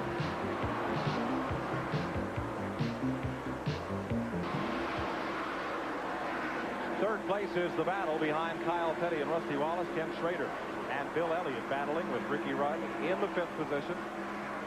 Ernie Irvin, Brett Bodine, and Jeff Bodine. Sterling Marlin, Morgan Shepherd back a lap as we look through the top 10. And on the racetrack, we watch this battle for third spot. Schrader and Elliott, and it looks like Elliott's just found a comfortable place to hang out there. Elliott knows that Kyle Petty's getting away from him right now, Mike, but there's not a whole lot they can do about it. What they're going to have to do is run their race, not worry about Kyle Petty. Right now, I think everyone's racing for second. Or if they can improve their cars, then they'll be trying to catch Kyle Petty. Alan Kulwicki on pit road. Here's Glenn. Well, Bill Parsons, you're exactly right. That's exactly what's going on here. I just talked to Ernie Elliott. They're just awaiting their next scheduled pit stop. He said just exactly what you said. They're just having to take Kyle Petty out of this thing right now. Nobody can handle him, so they're racing for second place. The car's performing well. He's comfortable with it. They're just basically racing until they can get something, get in here and maybe make some more changes. It might enable them to catch up with Kyle Petty. Right now, the race is for second place, though. Alan Kulwicki is suffering through another abysmal pit stop trouble on the right front, and it takes them 44 seconds to change 4 tires. He was running with this pack of cars we're seeing now, Jeff Bodine and Sterling Marlin, the 11 and 22. Kulwicki got kicked up to the top of the racetrack and came in for tires, but it was an excruciatingly long stop. Here's Brock Yates. Well, Mike, you can see that the Richard Childress-led crew of Dale Earnhardt is not particularly elated down here. I just talked to Richard, and he gave me a little wig-wag signal with his hands, which implies that the car is very, very loose. And they're going to try to correct it when they come back into the next stop, but they're going to stay out there. They feel they've got a ways to go, obviously, and hopefully Dale can make a charge after the next stop. Steve? If there's such a thing as serenity and calm at a Winston Cup event, you'll find it in the pits of Rusty Wallace #2. Jimmy Makar, he's not smiling, but everything else up. They've got total confidence in the car, the tires, the weapons chassis setup, and of course the driver. But calm has always been a benchmark with any Penske operation. Mike? Rusty Wallace in car. Alan Kulwicki flying out of those 2 tires, but here's Wallace moving around in second place. Well back of Kyle Petty, but with a leg up on Bill Elliott in third. The new Wallace Penske organization, Rusty, Roger, and Don Miller are the partners, and they have a beautiful new race facility. TNN took a look at it. Here it is. The most successful name in American racing, Roger Penske, has returned to NASCAR after a long absence. Rusty Wallace is not just the driver. He's the inspiration and part owner. We visited their Charlotte area show shop. For racers who dream of such facilities, the pictures speak for themselves. I knew how much money it took to do this. Getting the sponsorship was one thing. Putting the sponsorship together to run the season, or if you signed a 3-year contract, you put enough sponsorship money to run 3 years, that's fine. But then if you have hard times at the end of that 3 years, what do you do now? Throw the towel in, fold up? Let me tell you, there's a lot of teams that had to do that.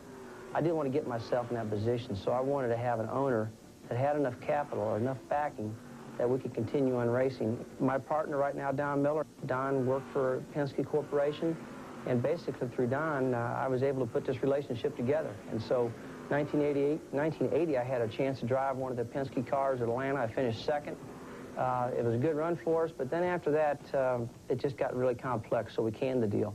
I got more experience. 10 years later, I called upon him again to see if he might be interested. He jumped for that deal, so we're together. It's a long-term deal right now. Rusty Wallace is a hands-on guy. He has the knowledge to be a part of every facet of car preparation. He built his own cars from scratch in the lean days. Even though he now has a financial stake, when the helmet goes on, the bean counting stops.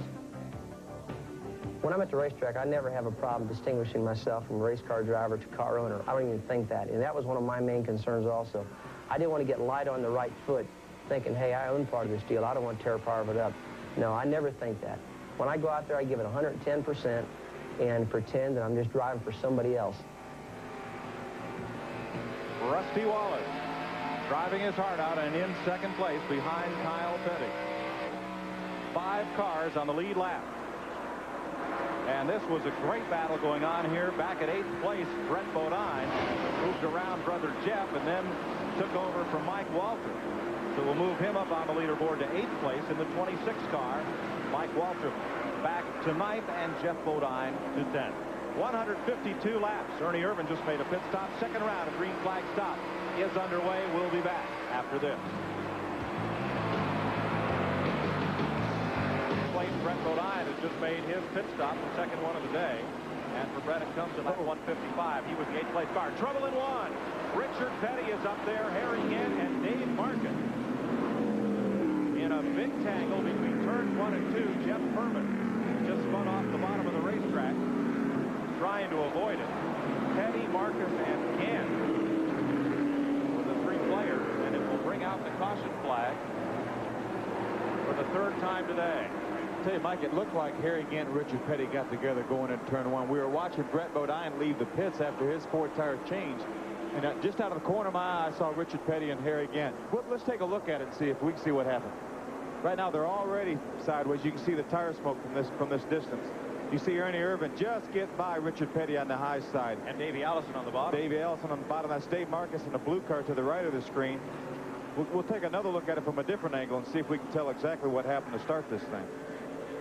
Doesn't look like the cars are damaged too much. Here they are. Harry Gant tried to get underneath Richard Petty as they went in turn 1. They got together. Richard came down, and you know, nobody hit too hard. It just Kyle Petty got by Harry Gant while he was backwards on the racetrack. So Kyle Petty is now a lap down. I mean, Harry Gant is now a lap down. Now, here's who gets burned on the caution flag. Alan Kulwicki had already made his 2nd stop. So had Ernie Irvan, Derek Cope, Brett Bodine, Harry Gant. Each of those cars will be more than a lap down to the field as a result of having stopped under green before this caution came out and before the rest of the leaders made pit stops. That'll put Harry Gant now 2 laps down. He was 2 laps down after his pit stop, past Kyle Petty with his fresh tires. Here comes Jeff Bodine in the pits. And add Mark Martin, who had also been in. Now, these cars are in for fuel. No tire changes under the caution unless you have a tire flat. Earnhardt is in. You're watching Jeff Bodine. There's Earnhardt. Alan Kulwicki, Bill Elliott, Darrell Waltrip, Ernie Irvan. See, it looks like Richard Childress making a chassis adjustment on Dale Earnhardt's car. Bill Elliott's going to get a penalty because he's over the edge of his pit. Let's go to Brock Yates.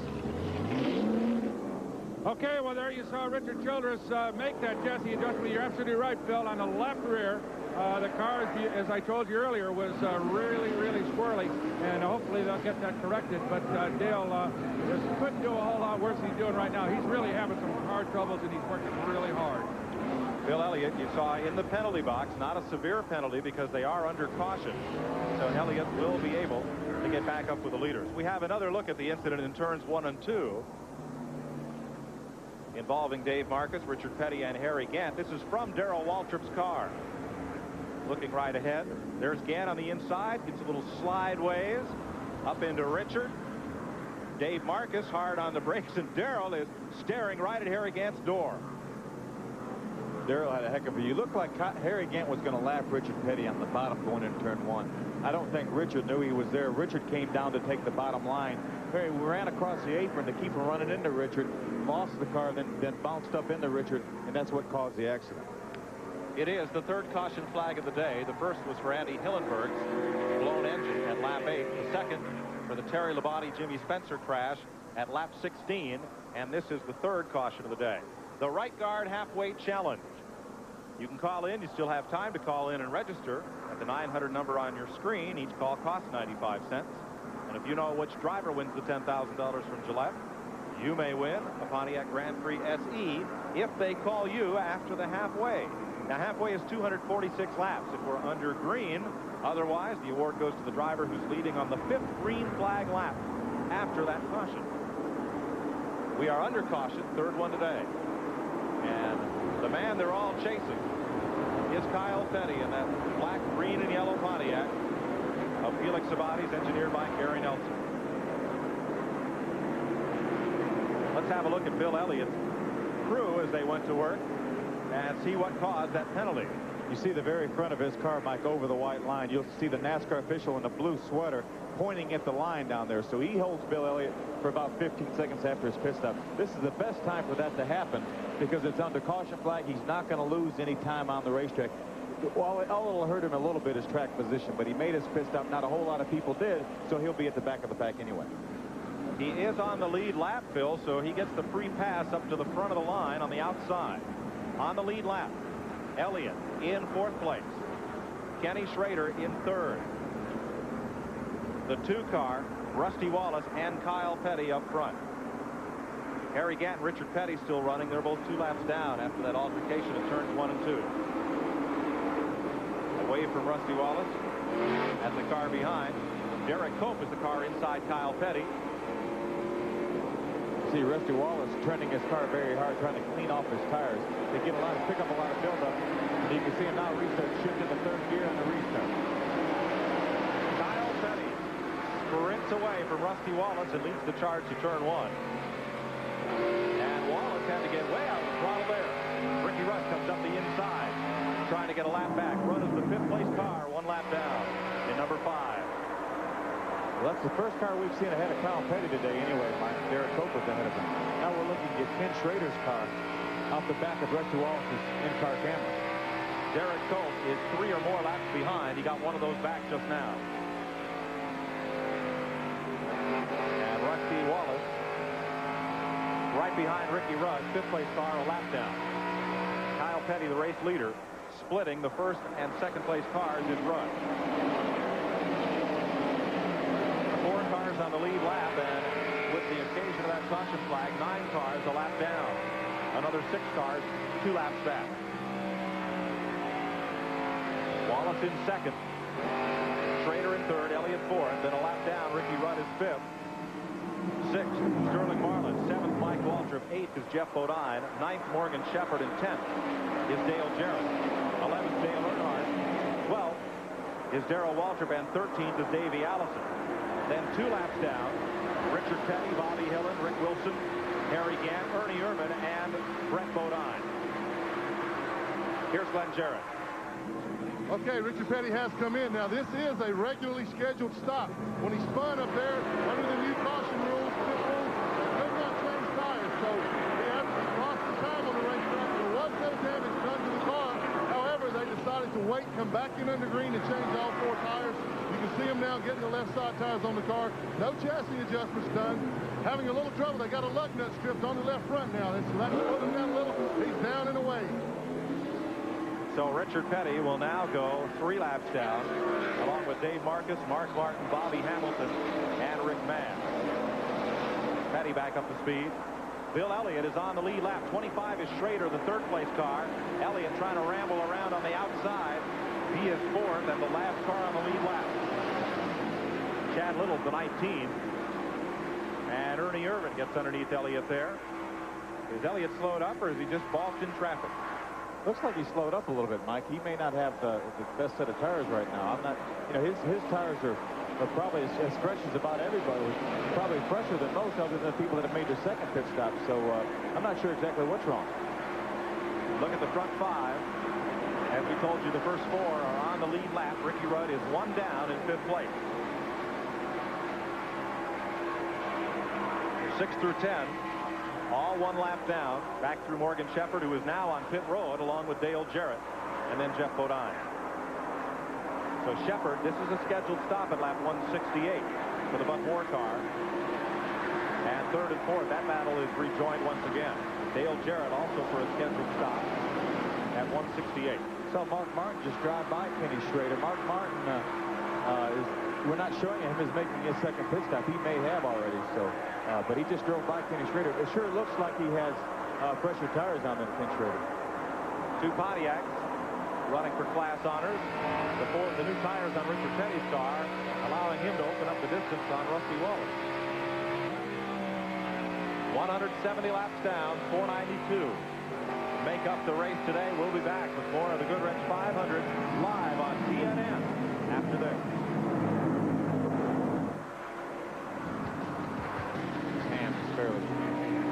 Everybody's on pit road, including race leader Kyle Petty. Both the Junior Johnson cars, Sterling Marlin and Jeff Bodine, are also in. Dale Earnhardt getting service. 4 tires for Kyle Petty. Here's Brock Yates. Okay, we're down here in the Kyle Petty pit, and it was a good, quick stop. 24.1 seconds. So once again, the pit crew is doing just as good a job down here. And again, Mike, no chassis adjustments on this thing. I'm here with Felix Sabatis, who, Felix, you were a little late. Felix was over in Charlotte this morning. I didn't reckon that he was going to get out in time. The rain coming down. But I understand about 7 laps at Unreal before you got on the racetrack. Well, actually, I saw the first lap in the helicopter.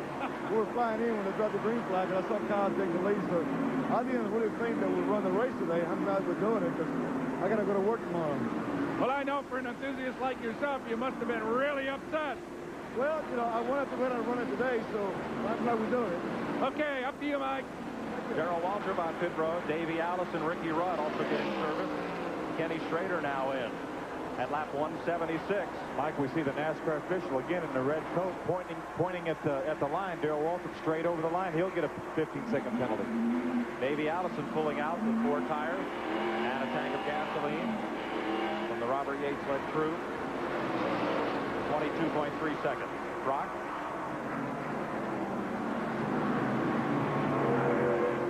Okay, here he is, Kenny Schrader in the pit.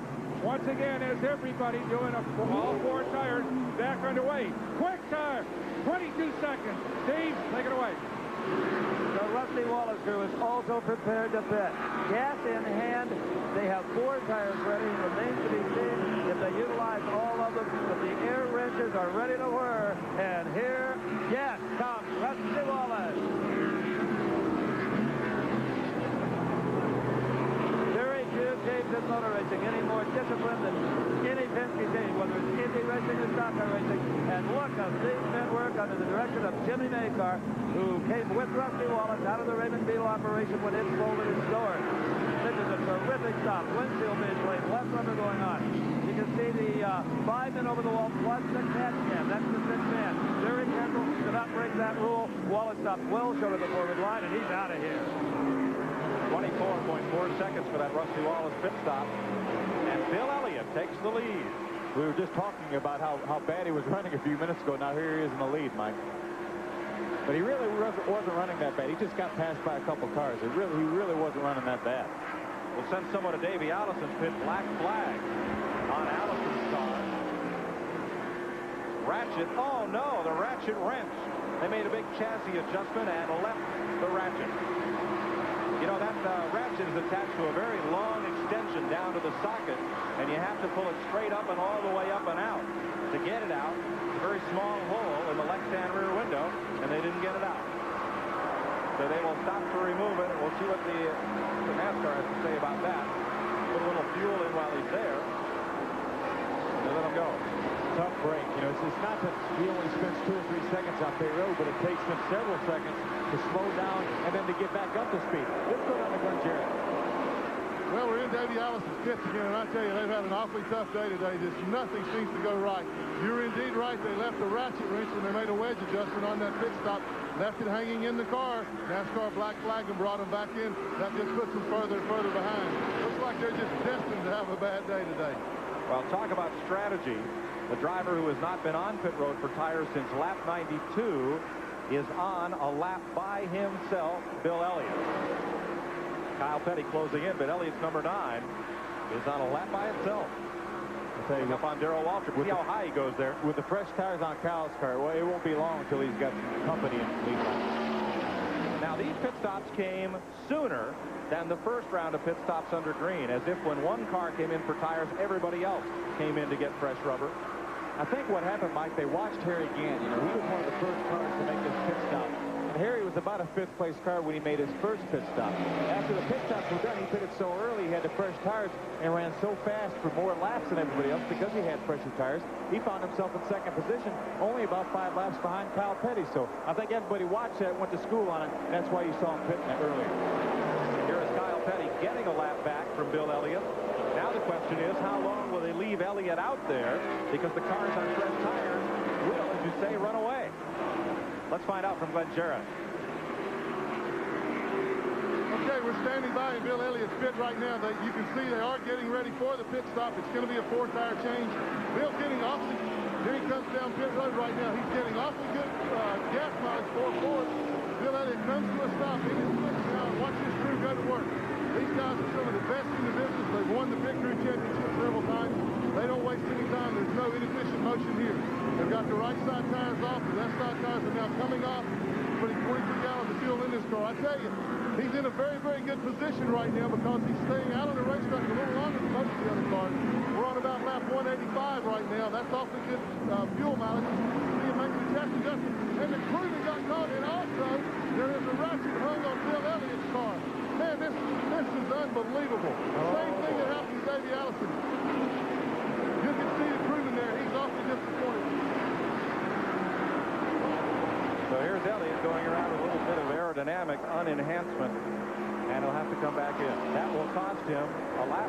He really will. On the racetrack, not in penalty, but on the racetrack. By the time he slows down, comes back in the pits, and, you know, takes 2 or 3 seconds. Let's go back to Glenn Jarrett. Go, Glenn. And once again, Bill Elliott comes down pit road. You can see the ratchet turning itself around, hanging in the right rear of the car. Boy, that's a terrible break to stop the tank off with fuel again. That is so costly. He had a great run going today. That's really going to put him back in the standings. That crewman looked like a lineman who just missed the key block, and his runner got tackled. Tough break for Bill Elliott, as it was for Davey Allison. Rick Vast on pit road, and that's his 3rd stop of the day. It comes at lap 187 here in the Goodwrench 500. Kyle Petty running back to the front. We'll have more right after these messages. 2 of the fastest cars in this race have fallen victim to the same problem. First Davey Allison, and now the 9 car of Bill Elliott. Let's have another look at what happened on the Elliott pit stop. You see the guy on the right rear of the car in uniform putting wedge in the car or taking wedge out, whichever it may be. They drop the jack, take off. Bill carries him 3 or 4 pits down, or a couple pits down. Could not be, as you mentioned earlier, Mike, he has to pull that ratchet and long extension straight up out of there. And obviously he was hanging on for dear life and couldn't do it, so Bill consequently had to come back in the pits. Let's go down to Glenn Jarrett. Well, still in Bill Elliott's pits, and the tragedy continues here today, or the dilemma, I should say. We went to Ernie Elliott to find out what happened there, what could possibly cause that problem. Somebody on the radio said, go, go, go, and he wasn't ready. After Bill left the pits, you're looking at Alexis Lyris now, who keeps times and laps for Bill. She was sitting back here. They started moving the gas cans around all the equipment after the pit stop. Somebody knocked her over sprawling backwards, so she's lucky she didn't get a bad injury. Just not a good day in the Bill Elliott pit. Rock, Jake? I'm down here with Donnie Robinson, who's handling Kyle Petty's pitch. You seem to be paying more attention to the competition right now than to Kyle. He's running so well. Yeah, what we're really concerned about is because the lap times drop off so much here due to the racetrack, and we're more worried if guys are watching their lap times going by the tires or they're trying to stretch the gas mileage, just so we have a strategy at the end for them. You feel good about that strategy? It's going perfectly so far. Right now, everything's going fine. Okay, obviously so. Okay, that's it from here. Take it away, Steve. Well, Brock, here's the flip side. Jimmy Maker is never lonely in the pits because Rusty Wallace talks constantly on the radio. What is he saying? What does he think about the competition in front of him? Well, so far, everything's going pretty good. The car's been handling real well. He said he can't think of anything he needs to do to it. So right now, we're just kind of riding it out, trying to keep Kyle in sight. You know, Kyle's pretty strong right now. But this Miller Genuine Draft Pontiac has got him in sight. We're going to try and do something with him. That last pit stop was magnificent. Any way it could have been better. Yeah, it'd always be better, you know. That's what we try for, to get better and better every week. All right, back in third. Kyle Petty up front in the Goodwrench 500, where he's been just about all day. Rusty Wallace is second to Pontiac, leading a Chevrolet of Ken Schrader, a Buick of Brett Bodine, and the Chevy of Ernie Irvin. Those are the front five. 6 through 10, Bill Elliott, Harry Gant, a little further back, as to ride along with Darrell Waltrip. That windshield beginning to streak up a little bit. It really is. They're very fortunate that it's a cloudy day, because late in the race down in turn one, it's horrible. The sun is right in your eyes. As the windshield gets dirty or sandblasted, it's very, very difficult to see. But with an overcast day, then the sun is not a problem. And here goes Darrell right against the leader, Kyle Petty, trying to get a lap back.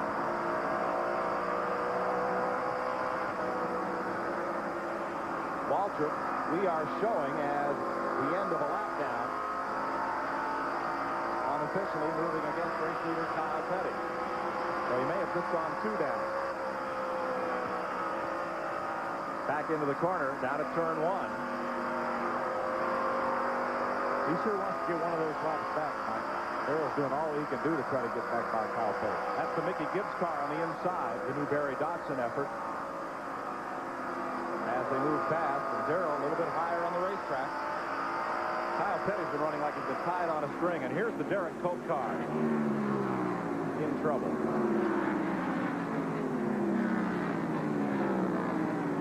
Oil smoke, Rockade? Yeah, I'm here in Derek Cope's pit, and he came in with fire belching out from all cracks and crevices in the hood. It was obviously a carburetor fire, so the crew is working on it, trying to get something done, taking the air cleaner off now, but Derek is out of the race car and apparently finished for the day. We'll talk to him if we can. We'll get over here and talk to Derek. Derek Cope out of the race car. Talk to Derek if we can. Okay. And that car catches fire once again. Okay, more NASCAR problem. crews are there. Yeah, okay, here's Derek Cope here. Okay, Derek, what's the problem? Got tires on the car, and come back in the pits, and I went out and things started catching on fire. I don't know what happened, but just tried to bring it back in before we start burning the whole car up. What happened with the race car? Fire just caught, the carburetor caught fire. Did you shut it down to get it into the pit? Well, I don't really know exactly. You know, I was bringing the fuel there generally out of the pits after 4 tires stopped, going on back anyway, started smoking and filling the car up, so I knew it was on fire. I didn't know how, to what extent, though. Okay, we're sorry you're out. Tough break for Derek Cope. Has run well. So Cope is out. We're now riding along with Rusty Wallace. Rick Wilson has moved up on by Rusty. Rick Wilson driving for Harry Hyde and the Savola brothers. Shown 2 laps down. Rusty trying to slip on past. Wilson's having a good run here. He really is. I tell you, that's Kyle Petty to the far left of your screen right there, Mike. And we pan back, and that's Rusty Wallace on the inside of Rick Wilson. Rusty in the other black car. I think Rusty Wallace is catching Kyle Petty for the first time today. It looks like somebody's faster than Kyle Petty. That would be a difference. Now, Rusty was last in on lap 177. Kyle just 4 laps prior, and the gap is now 2.4 seconds. They're on similar tires, so right now we're comparing apples to apples. If Rusty had 40 40 less laps on his tires, then we could say, well, he's got fresher tires, but they're on, as you mentioned, within 4 laps of pitting at the same time. So now we've got a good shot of seeing if anybody can run with Kyle Petty. And a tip of the hat to Larry McReynolds and the Kenny Bernstein crew. They've got Brett Bodine out on 2 really quick stops, and Brett is now up to 4th place. Ernie Irvan in 5th. Bill Elliott continues to show in 6th. Now you see Kyle Petty well up ahead of Rusty Wallace, but in sight, and that's got to do good things for a race driver when he's chasing somebody down. Oh, it sure does, especially since from the drop of the green flag, nobody's been able to keep Kyle Petty in sight for very long. So Rusty Wallace, right now, he's got that killer instinct. And as you see Darrell Waltrip there, Darrell was trying to get by Kyle Petty, so Kyle has left Darrell Waltrip, and now Rusty has caught Darrell. So I think Rusty Wallace has the fastest car on the racetrack. We'll see. We'll get another interval here in a minute, and we'll see if indeed Rusty Wallace is catching Kyle Petty. Darrell now, unofficially, 2 laps down to race leader Kyle Petty. 2.2 seconds, so indeed, Wallace is catching Kyle Petty, and here's Harry Gant to start the pit road procedure once again at lap 207. Gant is in for his 3rd green flag stop of the day. There's the interval. Kyle, then Rusty. Darrell just behind. Rusty Wallace in 2nd. Kenny Schrader's the 3rd place car. Brett Bodine is 4th. 5th is Bill Elliott. Then Ernie Irvan, Harry Gant, and Sterling Marlin. Morgan Shepherd and Dale Earnhardt round out the top 10. Here's Glenn Jarrett. This is Larry McReynolds, who is the crew chief for Brett Bodine. Larry, awfully good pit stop so far. How's Brett say if the car is doing right now? Well, right now, he don't have a real lot of complaints, Glenn. It's just that 42 car is making our life and everybody else's life miserable. I think for once, not getting the best fuel mileage in the world is helping us just a little bit because we're pitting 10 or 15 laps earlier than like Kyle, and that gives us about a 15 to 20-second advantage back on the racetrack on good tires. Well, we said at the top of the show that pit work was going to be the key, and you guys have done a great job today here in the pits for Brett. Yeah, I mean, it fell lucky for us a while ago. We pitted and the caution come out, and the pack slowed down enough to only allow us to go 1 lap down, changing 4 tires.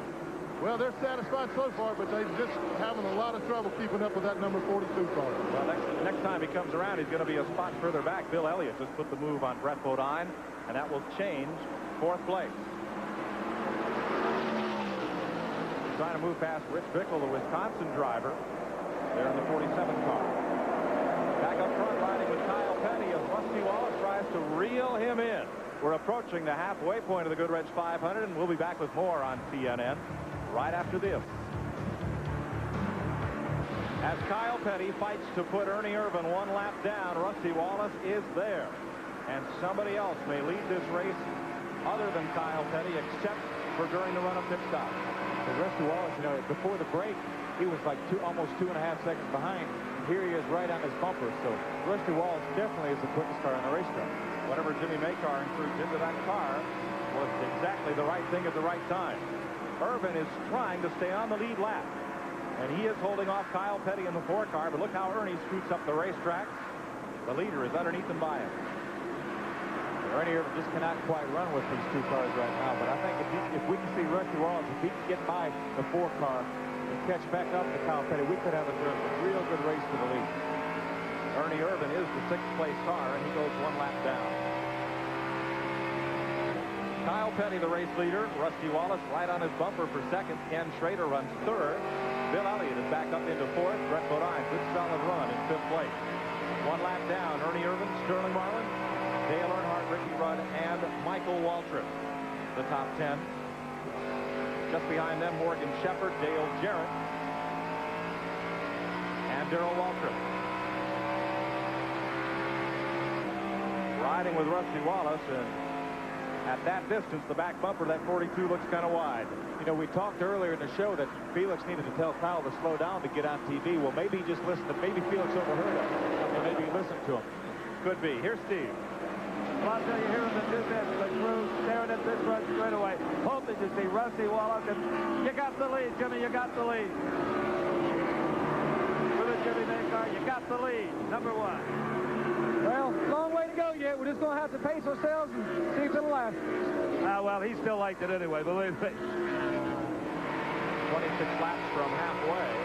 And now you're looking out the back bumper of Rusty Wallace's car. First time we've seen this shot of Kyle Petty today. That's Brett Bodine right now that is side by side with Kyle Petty. So that's our 5th place car that has now gone down the lane. The last Winston Cup win for a Roger Penske race car. The 1975 Southern 500. Bobby Allison drove a Penske car to victory. An AMC Matador. Now Wallace in command and moving away from Kyle Petty. Say, my brother Benny was leading that race after a rain delay and ran through some water and hit the wall, and that allowed Bobby Allison to win. Here is Kenny Schrader. And Schrader is the 3rd place car. 4 cars now on the lead lap. Here's Brock Yates. Well, Mike, I'm with Richard Broom. We just checked the watch, and Kenny Schrader sitting back there in 3rd place. About what? What do we got on the watch, Richard? Well, we got about a 7-second differential, and Kyle's car must be going away on him, and we're just trying to get caught up right now. Well, I'll tell you what, Rusty Wallace is showing some real strength right now, but Kenny just hanging in there, and only about 7 seconds back. Have you found out your tire problem is solved it yet? Well, the car's just been a little tight all day, and we've been loosening it up gradually, and I think we're going to be good here at the end. Well, we've been watching, so let's keep our eye on 25. Let's go to Glenn.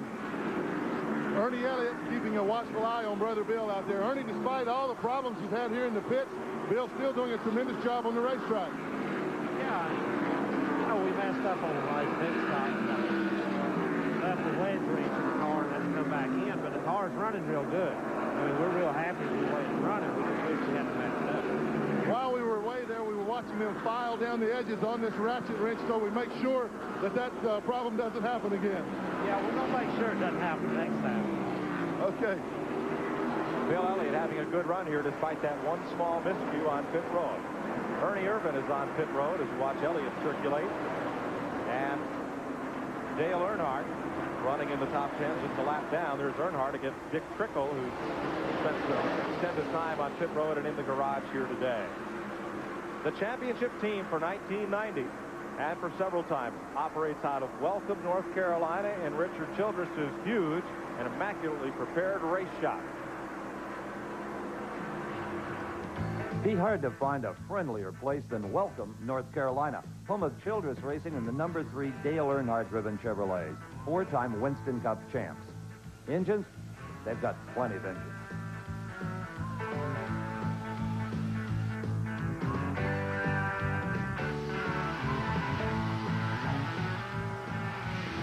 And race cars to put those engines in. Lots of race cars. And a manual not found in most stock car shops. It belongs to Bobby Hutchins, chief in-house engineer. You see, Childress Racing is the only team currently building their cars from absolute scratch. Other teams buy semi-completed cars and finish them to their own specs. Richard Childress, fabricator Dan Kinger, and crew chief Kurt Shelmerdine collaborate with Hutchins on the design. Well, our main philosophy here is that we feel like we can keep the quality of the workmanship here in-house a lot better than what we can buy. Purchase chassis outside. We can also control straightness of the chassis. Some secrets, as you may call it, as to how we do things here, as well as keep safety, which is probably our main goal. Our most recent generation car here is a car that we've built in the last, I guess, over the last 6 months that Richard, Kurt, myself, and Dan Kingen, who builds the cars, came up with. It's to structurally strengthen the car so that we are allowed to accommodate the shocks and springs for the radial tire more. And it's our Rockingham car, which you see here now, that we will be competing with at Rockingham this coming weekend.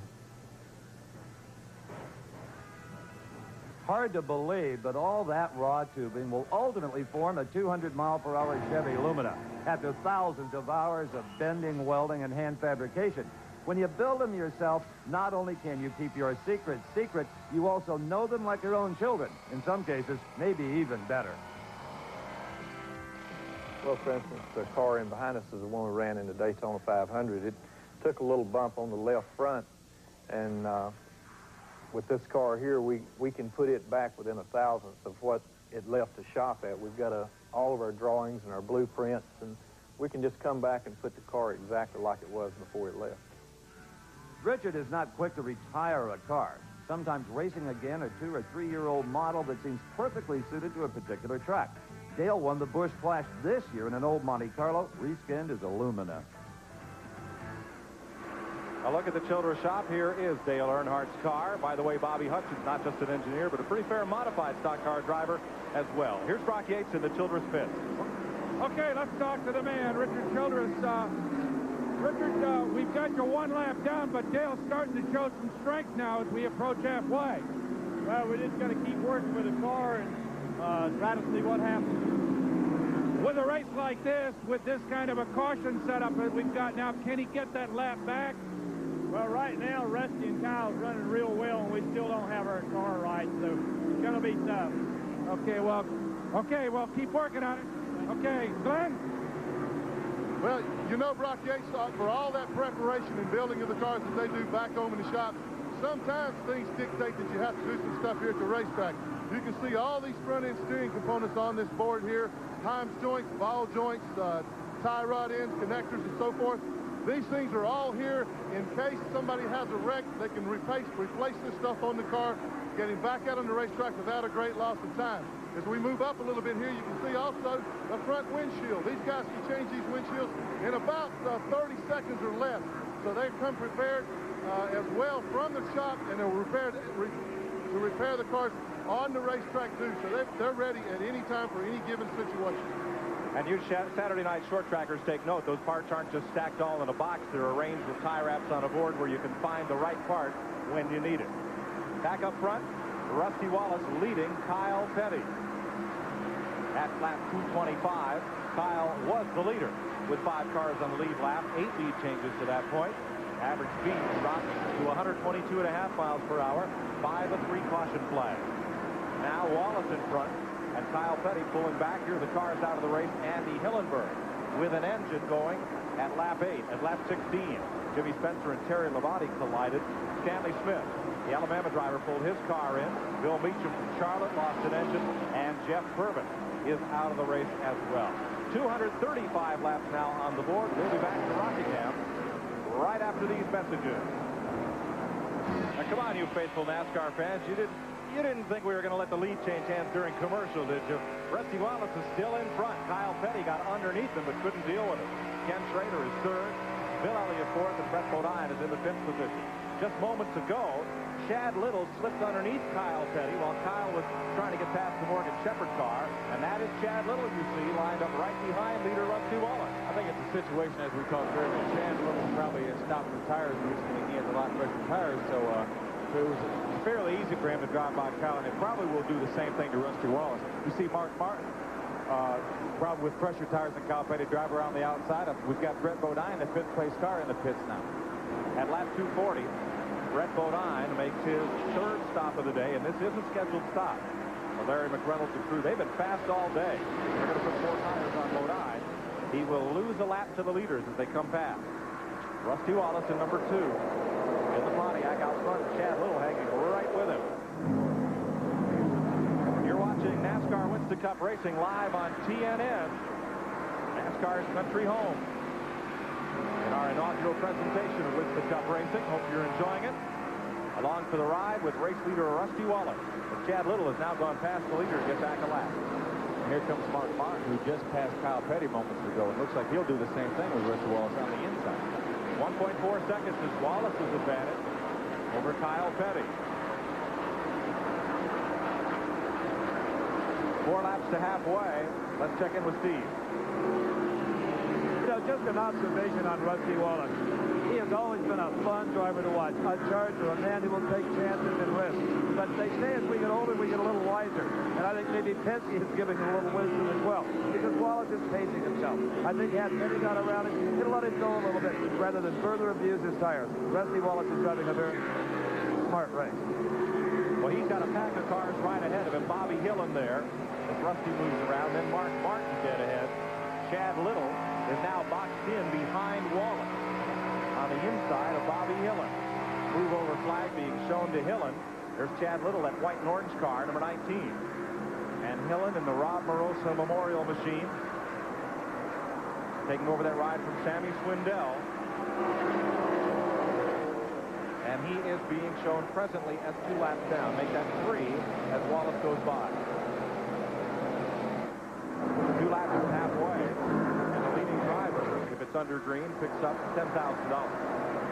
That may have been why we saw Kyle Petty showing so much muscle before we went to the last commercial, trying to get by Rusty Wallace. Rick Mast is on pit road at lap 245. Rusty down the backstretch and giving a wave up in his mirror to Chad Little.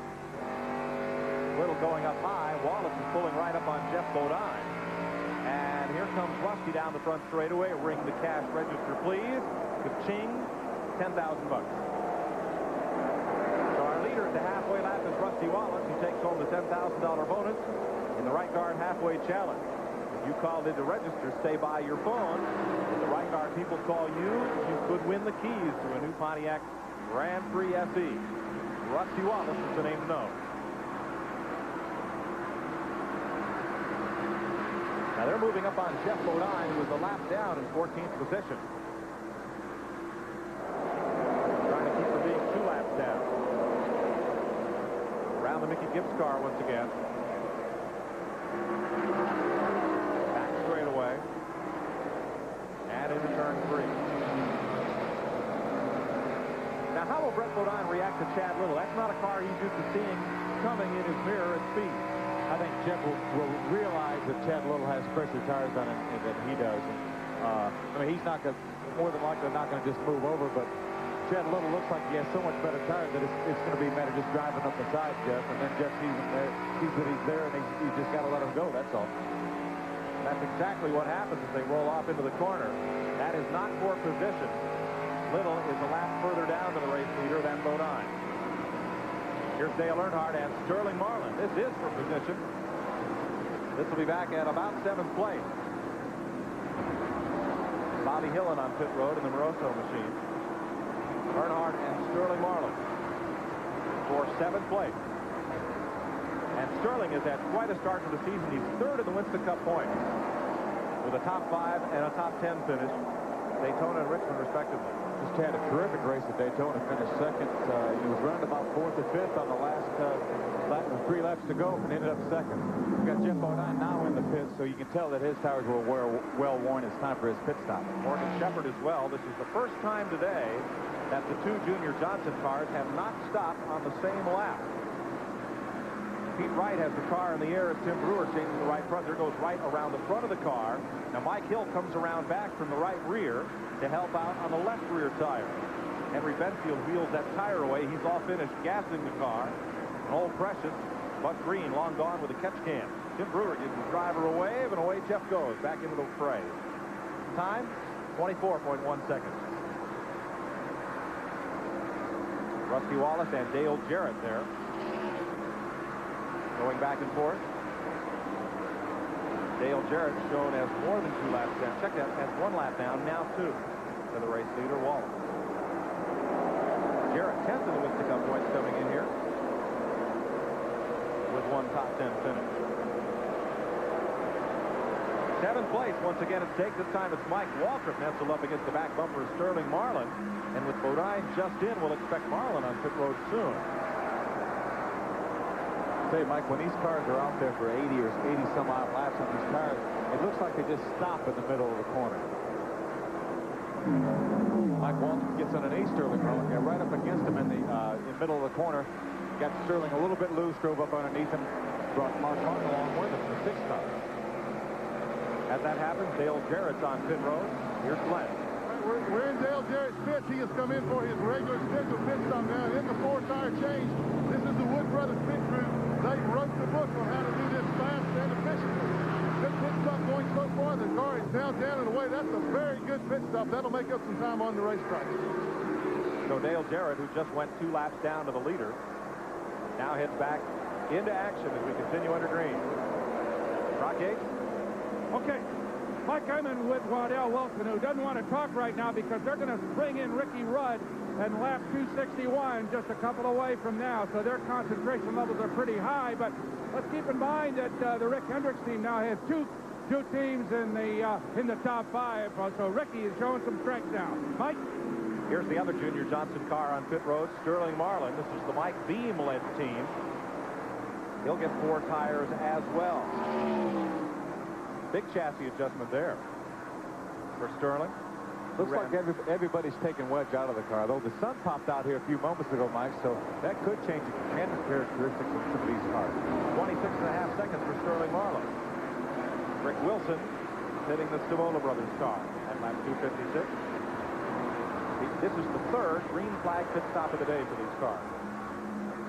Now, Rusty Wallace was last in at 177, and we'll expect to see him within the next 5 laps. Kyle Petty also. Kyle, I think, came in on lap 174, so I'd say at any moment now we'll see Kyle and both Rusty Wallace coming to pit. Now, one car we've not been keeping track of is old snooker Dave Marcus. The fellow likes to hang out and lead a lap. He went nearly 100 laps before he made his first pit stop. We'll try and double check and see if he is going to be the one car here that tries to make this race on just 4 pit stops.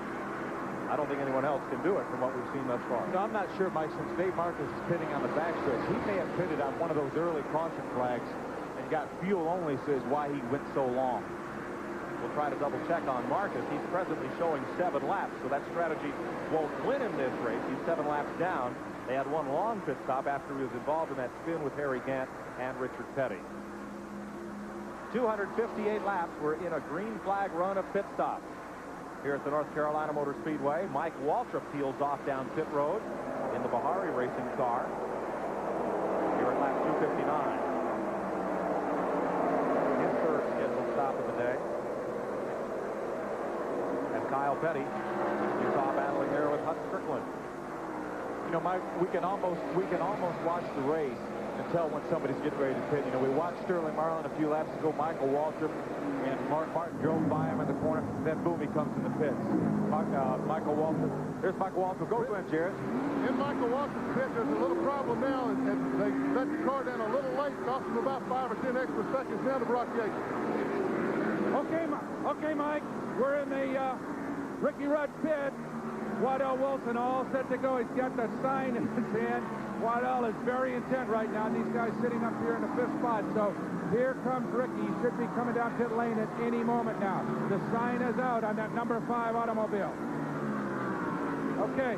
Here comes Petty down the pit lane. And Brock, he'll be right behind you as Kyle Petty, the 2nd place car, comes in for his stop. Hey, there you can see Kyle Petty's still going to work it. Once again, there is no chassis adjustment in that race car. That Pontiac still continues to handle almost flawlessly as fuel goes on. Once again, as standard procedure, all 4 tires being changed. Stopwatch running, closing in on 18, 19 seconds. A good stop, apparently. Yeah, underway, 22 seconds. Good stop for Kyle Petty. Okay, Glenn, take it away. We're in Bill Elliott's pit right now. They're waiting Elliott to come down pit road at any time. They're not quite ready yet.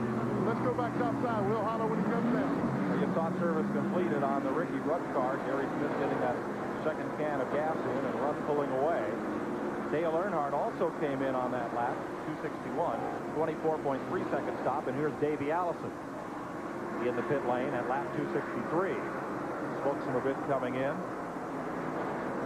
And the Robert Yates led crew will put tires on Davies' car. Darrell Waltrip is also in. You see that windshield being cleaned as it's begun to oil up just a bit.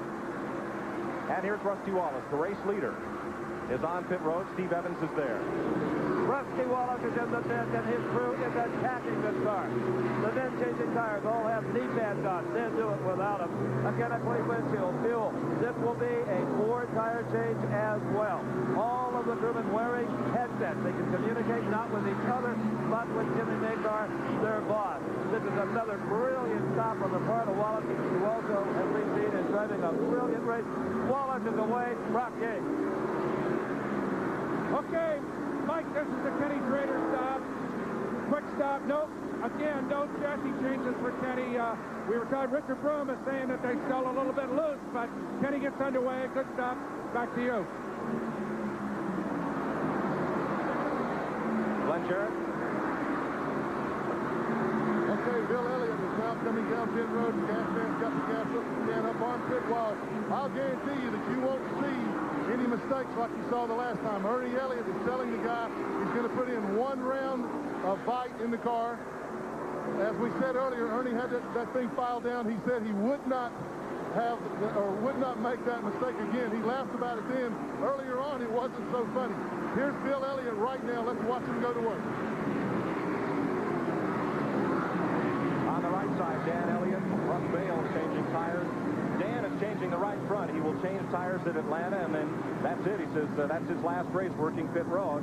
You see Dan coming around to the left front to complete that change. Tommy Cole has the car in the air. There's the big chassis adjustment over on the right side of the car for Bill Elliott, and he's away. Good stop. Ernie said it wouldn't happen again. That's because he was doing it himself. Here's your leader, Kyle Petty. Kyle Petty out in front at lap 267 of 492 in the Goodwrench 500. We'll be back. TNN Motorsports presentation of the Goodwrench 500 is brought to you in part by the more than 550 AutoZone stores across America. AutoZone, the right parts at the right price. Rain clouds moving back into the North Carolina Motor Speedway area. At Rockingham in the Sand Hills as Kyle Petty leads Rusty Wallace, Ken Schrader, Ernie Irvin behind Harry Gant there in 4th spot. Bill Elliott at 6th after his pit stop. Then Brett Bodine, Ricky Rudd, Dale Jarrett, and Jeff Bodine. From 1st to 2nd, 1.9 seconds. From Kyle Petty back to Rusty Wallace. Now the spotters, each team has a radio spotter up on top of the roof. And they see those storm clouds, which NASCAR says are approaching. And may cut this one short before the 492 lap mark. 11 o'clock, I didn't think we'd get 1 lap in, even if you had a boat for a pace car. I'll tell you, Mike, you would think that the crew chiefs was telling these guys, hey, go. There's rain coming. Go as hard as you can. But these guys have been going as hard as they can since lap 1, so it doesn't make any difference. I guess 15, 20 years ago, you had a lull in each Winston Cup race where the cars would run single file and everybody would kind of let things sort out, and you could coast, and the lap times would drop back a bit. Not anymore. Look at how hard Kyle Petty is running the Mike Waltrip car to try to get him a lap down and move on past. He's running him like it's the last lap of the race. I think what he's trying to do is get ahead of those cars and get them between him and Rusty Wallace. Mike Waltrip is the 13th place car in number 30. Jeff Bodine right there, too, in number 11. Brock Yates. Well, Mike, I'm down here with Johnny Robinson and in the Kyle Petty pit. And there is some concern here, though, although, as I said earlier, the crew chief, Gary Nelson, is up acting as a spotter today. He has not yet called down the warning of rain. So you have not heard about any of this rain problem, Donnie? I didn't hear you, Brock. You haven't heard anything about this rain problem? Gary hasn't said anything about it? Not yet. I mean, nobody said nothing. So right now we're just going to run as hard as we can. Because, I mean, you see the sky's getting darker. We'll just have to hope for the best. Okay. There's not much else going. Right, Steve? This is Tony Glover, the crew chief for Ernie Irvin. And, Tony, you don't need to be Willard Scott to tell there's some rain in the area. Any strategy, anything you can change to try to get that car to the front if it does come down? No, we're just trying to wait till we can make the rest of the race on one more pit stop. We've kind of gotten down to sync trying to keep fresh tires on the car, and we'll have to run about 20 more laps, and then we're going to see it. All right, thank you. Anytime you get out of sync on one of these races, well, you're in trouble. But these guys have done a wonderful job of bringing that car back up to 5th. Brock, I think what Phil Parsons said is exactly right. They're all running so hard that you just can't run any harder. Their tongues are hanging out now, Mike. 277 laps are up. If the race were to stop and be unable to be restarted today, it would be a complete event since we've passed the halfway point. There's Dale Earnhardt. This time he's got the trailer hit, took down to the back of Ernie Irvin. Not for long, it looks like. Dale Earnhardt, Dale Jarrett both look like they'll be able to move by the 4 car. Irvin pitted at lap 225, some 50 laps to go, so he'll need to be in soon. And don't know whether he can make it on one more stop. I don't think he can. If he pits in 20 more laps, that'll be about the 300 lap mark. Then you can go roughly another 90 laps. That would be 390, so he's got to make at least 2 more pit stops. Irvin is the 6th, showing him now in 9th place in the running order. But he's been well up in the top 10 most of the day. You see a couple of crew members there in the shot putting jackets on. It's getting a little cooler and windier in the pits. Here's Glenn. Well, we're back inside the NASCAR trailer looking at the weather situation now.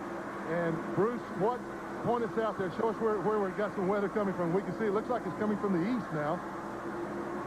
You can see he's pointing across there. We're still in a little bit of a hole, but there definitely is weather coming around us. So these guys are going to have to set some strategy concerning what they're going to do with this weather. It won't be long before the raindrops will be falling. You're absolutely right, Glenn. The weather is coming out of the east. That's the way the wind is coming. That flag throughout this race is hug the pole. It's not right now. Jimmy Makart, they're saying there's some weather coming in here, buddy.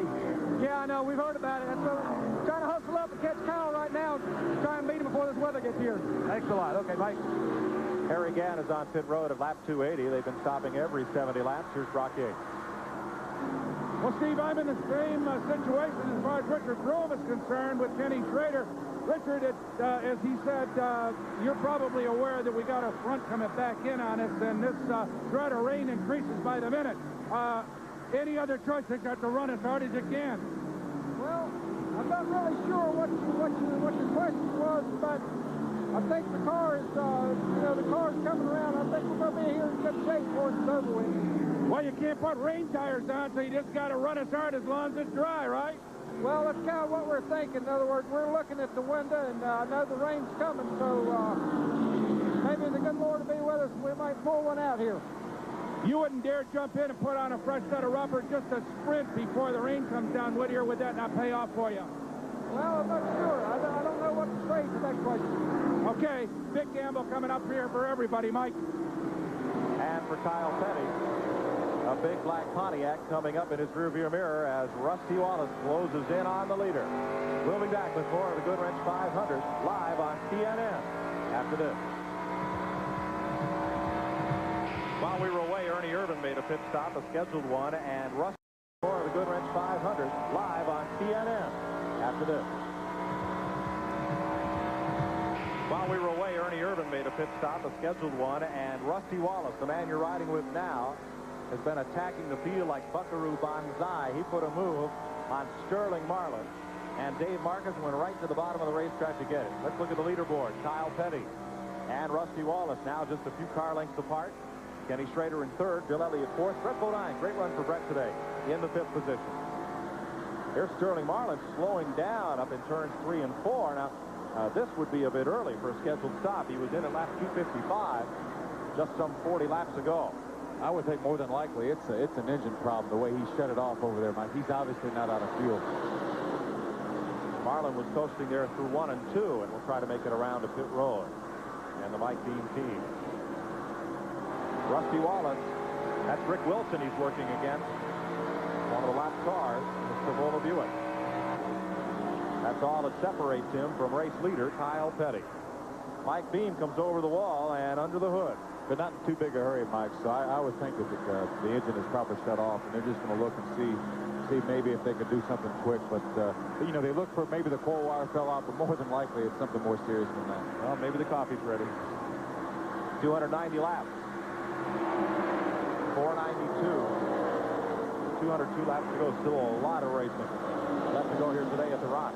Weather permitting. Rusty Wallace. You're inside his Penske Pontiac. And Kyle Petty, the black and green car. Right behind Dale Earnhardt, number 3, is the race leader. They have pushed Marlin's car to the garage, where he will join Hillenberg, Labonte, and Spencer, along with Stanley Smith, Bill Meacham, and Jeff Purvis, as the cars out of the race. The last time that Pontiacs finished 1 and 2 was in Michigan in 1989. Rusty Wallace was the race winner. There's Brett Bodine, the 5th place car, having a great run for drag racer Kenny Bernstein in this Buick, and Rick Mast about to pull around as Bodine comes on pit road to Steve Evans. All right, and here comes the number 26 Buick of Brett Bodine. You know, as far as that rain situation is concerned, this kind of catches these guys at a bad time. They were 5th on the racetrack. Obviously, with the green flag stop, they're going to fall a number of places back. They've got to pray it doesn't rain, and they can run this thing to the finish. Again, no chassis adjustment. Not quite surprised how few we have seen. But as usual, a quartet of tires and a full fuel cell, and out goes Brett Bodine doing a burnout like his boss. Steve Bodine may be pulling the strategy that Brock Yates inquired of Richard Groom about the Schrader car. It's only been some 50 laps since Brett Bodine was on pit road, 53 to be exact. So they put on fresh tires, try to do some chasing down before the rains might come. But it's a very short run on a tank of gas for him. It sure is. He may figure that this race only has 80 or 90 laps to go. Figured he's going to have to make another pit stop anyway, so he might as well do it early. Let's go down to the pits to Glenn Jarrett. Standing by with Sterling Marlin, driver of car number 22. Sterling had a pretty good run going there. What happened? Looks like we broke something in the motor. Didn't give no warning. Just loaded up for going in one there.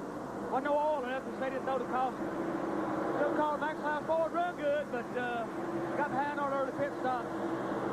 Which is probably top 5 car. What about the racetrack conditions right now? What was your tire wear like? Car felt good to me. It's touch on the loose side. And, you know, the tire wear seemed to be picking up better as we went along, so we're just hanging there, waiting for them. The tough break for Marlin is he was third in the Winston Cup point standings going into this race, and now he will drop well back into the top 10. Mark Martin makes the pit stop. Scheduled one. He went 67 laps on that last tank and set of tires. Here's Dale Earnhardt up against Kyle Petty, and that allows Wallace to get a little closer. Kyle Petty puts Dale Earnhardt another lap down. Will that put Dale Earnhardt 2 laps down now? We'll double check that with scoring. He should be, I believe, 2 laps down. Correct. Rusty Wallace not finding an easy time getting past Earnhardt. And Harry Gant is right there to mix it up. Alan Kulwicki on pit road at lap 297. And Kulwicki went 65 laps on this last set of tires. So Harry Gant has relatively fresh tires. He pitted on lap 280, so his tires only have about 20 laps on them. So he should be able to dispatch Rusty Wallace and Dale Earnhardt and go on up and try to catch Kyle Petty to get another one of his lap tires. Rusty Wallace continuing to work around the outside of Earnhardt, and with a wave drops it down and goes past. So Wallace resumes his pursuit of leader Kyle Petty. We'll be back with more of the Goodwrench 500 after these messages. TNN Motorsports presentation of the Goodwrench 500 is brought to you in part by Budweiser, the king of beers with that clean, crisp, cold taste. Nothing beats the Bud. Jeff Bodine in the Junior Johnson Ford, running along right, hovering on the edge of the top 10. With just some 190 laps to go here at the North Carolina Motor Speedway in the 3rd Winston Cup race of the season. Let's check in with Steve Evans. Look who I found wandering around the pit.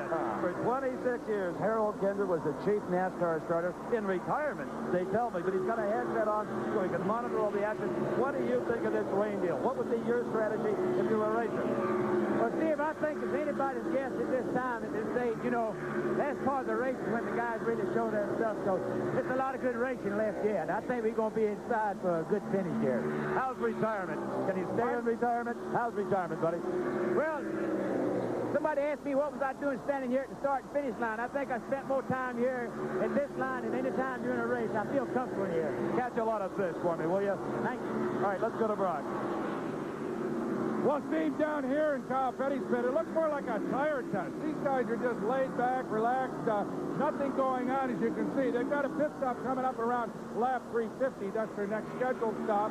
They are totally under control. They've been that way all day long. Everything has gone exactly the way they planned, presuming it'll go that way the rest of the way. They're not concerned about the rain. They're not going to change their strategy.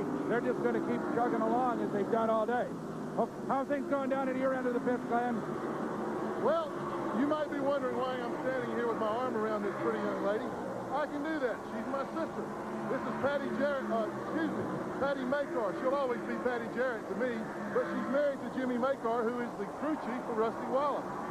She is the publicity director for Rick Maston, car number 1, and she's the brother of Dale Jarrett. Who do you pull for? Well, I'm trying to look at it as I have 3 chances to go to victory. Probably victory. Well, she's covering her bases there. She got 3 choices to go to victory lane. I've interviewed everybody else in the family today. I'll find my father and get him next. Mike? Welcome back to the Nepotism 500. We got Parsons and Jarrett's at every network. My brother's a banker. I'm going to have to get him into this business. 308 laps complete. Kyle Petty up front. Rusty Wallace in second. Ken Schrader is third. Fourth is Bill Elliott. They're on the lead lap. 1 lap back. Ricky Rudd is fifth. 6th is Harry Gant. 7th is Dale Earnhardt. 8th is Mike Waltrip. is Dale Jarrett, and 10th is Jeff Bodine. 11th is Ernie Irvin, 12th Morgan Shepherd, 13th is Brett Bodine, 14th is Darrell Waltrip. Bobby Hillen's riding 15th right now. 16th, Davey Allison. Richard Petty's back in 17th after that spin.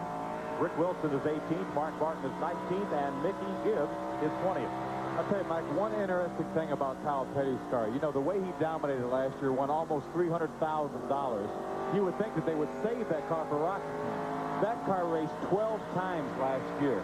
It was almost destroyed at Bristol in the night race. It knocked the front and the rear clip off the car. They fixed it, came back, dominated Rockingham again in October, and then come back here, Rockingham, and are dominating again.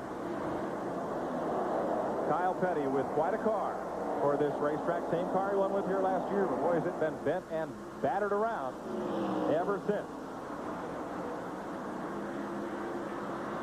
In that Goodyear has over 2,000 racing radials here at Rockingham, you might think, well, they probably brought a lot of unused tires down from Richmond. That is not the case. Phil Homer of Goodyear, each track demands its own tire designed specifically for it. That's correct. The tires we brought here from Rockingham are made especially for Rockingham, and this is the only place that we run them. Now that you know, under the new pit rules, that guys are going to go out and run far more miles on a set of tires, have you changed the engineering on that tire at all? Not really. Our design to begin with is to make tires that'll run more than a pit stop, sometimes 2 pit stops. We try to get that safety factor in there so that people wouldn't have to worry about it. Now, what happens to the tires you don't mount here this weekend? Oh, we'll save them for the fall and run them in October here at Rockingham. See you then. Right. Phil Homer there with Goodyear as we watch Kyle Petty and Rusty Wallace. That's the separation, first to second. 4 cars on the lead lap. At lap 313. We ride along with Rusty Wallace. Facing race leader Kyle Petty. Ken Schrader in third. Bill Elliott and Brett Bodine in the top 5. Then a Terry Gant, Earnhardt, Waltrip, Jarrett, and Ernie Irvin. Cars out of the race. The attrition has most recently sent Sterling Marlin to the garage. Jeff Purvis, Bill Meekum, and Stanley Smith out early. And within the first 20 laps of the race, Andy Hillenberg, Terry Labonte, and Jimmy Spencer. And Marlin, the most recent retiree. Bobby Hillen making a stop. There's Chad Little. He's the 21st place car. About to be overhauled by Kyle Petty. Now, Little went steaming by the leaders about 15 laps ago, but now his tires have some laps on them, and Kyle comes chasing right back. First to second, 1.04 seconds as Rusty Wallace moves under a lap car. I'll tell you, Mike, it's been a lot closer race than I really anticipated the way Kyle took off to start with. Here's Bill Elliott making progress, running up against Ricky Rudd and moving past Jeff Bodine. Elliott, despite a minor miscue on pit road that cost them a stop-and-go penalty to remove the ratchet that was left hooked up to the right rear jacking bolt. They have had a very strong run today and very encouraging run for Elliott this season. Let's go to Glenn Jarrett. We're standing by here with one of the legends in stock car racing. This is Harry Hyde. Harry, you got yourself another young runner out there doing a pretty good job today. Well, we're going tight and going loose, and we don't know what the problem is. We've tried a little bit of everything, so I don't know whether it's the tires or the track, but our car seems to run good for too tight, and then it'll loosen up, and we've just been fighting it all day, so maybe it'll come around, but the race is going to be over, I think. Okay, now the broadcast. Okay, I'm with Andy Petrie and Harry Gant's crew. Andy, it's not exactly been an ideal run for you guys. A big spin and all kinds of trouble, but still, you're only 1 lap down and you're sitting in 6th place. Yeah, that little spin after Richard didn't help anything. We got us behind a little bit, but we're going to kick and scratch our way back, try to get our lap back. Some guys are talking about some threat of rain, but the problem doesn't seem to be apparent right now, so you're not going to change your strategy. We can't predict the weather. We're just going to race hard as we can. Okay, take it away, Steve. All right, let's get a status report from Waddell Wilson. Waddell, fuel, tires, Ricky, where are we? Well, right now we're going to next stop change 4, and then after with that, we can make it if we change 2. Right now, I'm just deciding whether to go with 4 or 2, though. I don't know. I've got to talk to Ricky and see what he decides. Well, you can feel that sunshine on the back of your neck. It looks like you got it.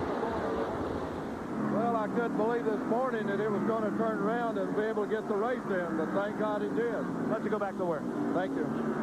I don't think anybody did. In fact, 25 minutes to race time, there weren't any tires lined up behind the pit wall, and nobody was ready to go racing. But there's Ricky Rudd soldiering along in 5th spot, 1 lap back. TNN's live coverage of the Goodwrench 500 continues after this.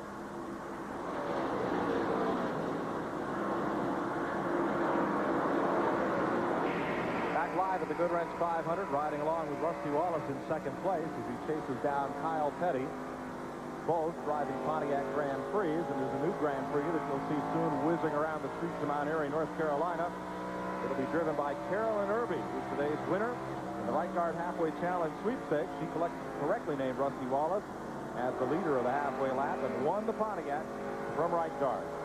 Entries are now being accepted for the next race. You can call 1-900-420-2222 if you're 18 or over, and that call costs 95 cents. Or you may send your name and telephone number to the Right Guard Halfway Challenge, Box 9, Hackensack, New Jersey, to enter for the next race in Atlanta 2 weeks from now. Rusty led the halfway lap, but right now it's Kyle Petty out front. Derek Cope has returned to the race. Cope Chevrolet went to the garage area with a fire in the engine compartment. They've made repairs. Buddy Parrott, the Bob Whitcomb crew, and Derek Cope is back out to pile up some Winston Cup points. Brock Yates. I'm in with Richard Childress, who has had a rough weekend. Richard, yesterday you kind of missed the setup, and today you just can't seem to get a handle on that race car. You're 2 laps down, and you're still in the top 10. But I know you got to be disappointed. Yeah, we don't never like to run like this, but it's something you just come back and work harder. We ain't give up on today. You just got to keep digging. Did you come down here with a setup in mind? It just didn't work, or was it something that is one of those weekends? Well, we tried some different stuff, and it don't seem to be working. We didn't run that good here last time, so we tried something different. Don't look like it worked either. Not a good day. Sorry, Richard. Okay, let's go to Steve. Things are very quiet in the Rusty Wallace pit area. They're just kind of on cruise control right now.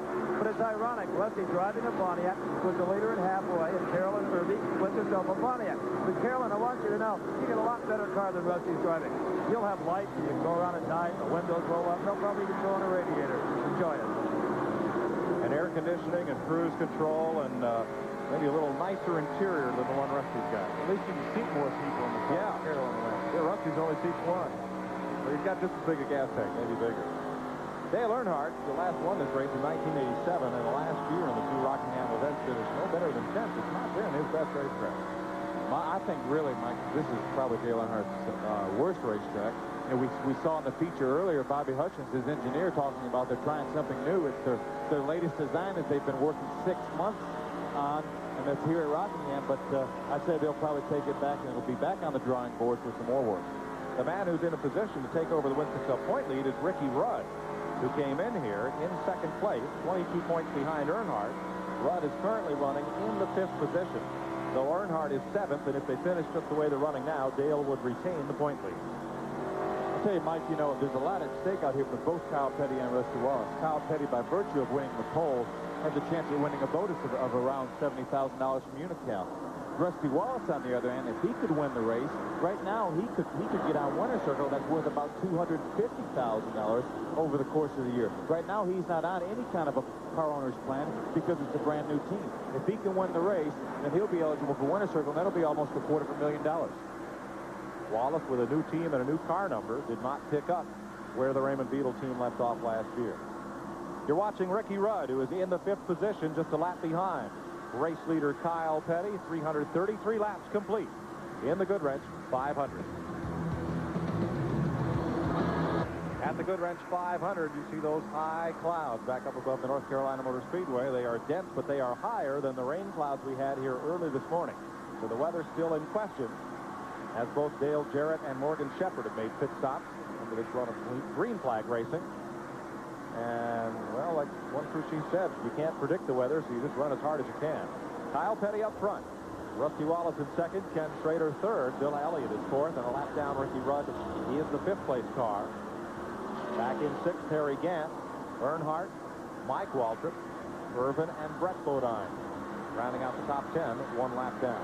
You know, Mike, they talk about Fred Lorenzen, one of the old all-time greats, used to call the weather service, and he always knew when it was going to rain, so he was smart enough and cagey enough to be in the lead when that happened. Well, I'm not sure how Fred Lorenzen ever knew, because I've never seen a meteorologist on TV that knew exactly what the weather was going to do. Great job when you can be wrong more than half the time and still show up to work on Monday morning. Davey Allison is in the pits as you watch leader Kyle Petty at lap 340. Of the 340 laps today, Kyle Petty has led 275 of them. That's domination. That is impressive.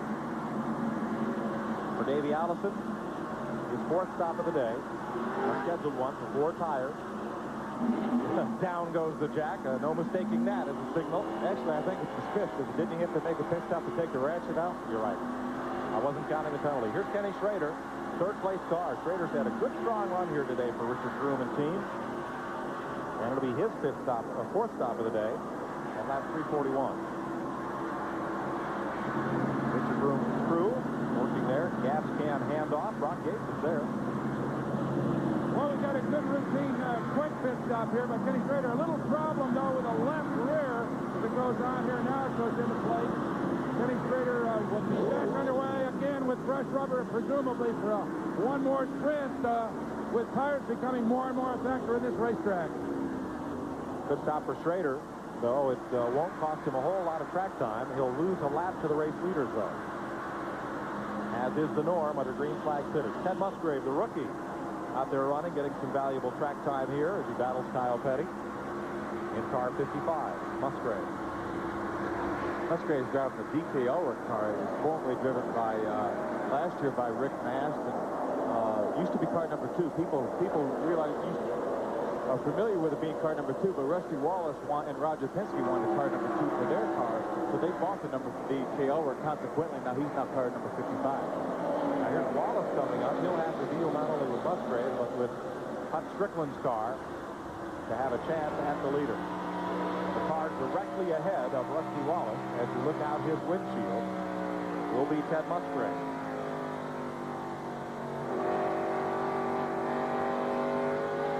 And you notice, if you've been listening to Rusty's engine, we're down that back straightaway. They're into the throttle later in turn 2 than they are in turn 4. Listen for him to pick it back up. Right back in the throttle full. That's because turn 4 widens out into that V-shaped flyover. And as he is on it there, Kenny Schrader went past. Schrader a lap down, but on fresh tires, scoots away. Obviously, Kenny Schrader was on the throttle a little bit before. Yeah. And fresh tires, you can do that. I say there's not a greater feeling in the world, Mike, than having fresh tires. I mean, you go out there, you can be the 20th best car there. You go out there, you can drive by the leader like he's tied to a post. Mickey Gibbs just did that to leader Kyle Petty. Here's Brock Yates. Well, Mike, as you can see, they're all set for Kyle Petty to come in and make what is probably going to be a second to last pit stop here. The crew obviously prepared. The pit board standing out. He'll be in a second.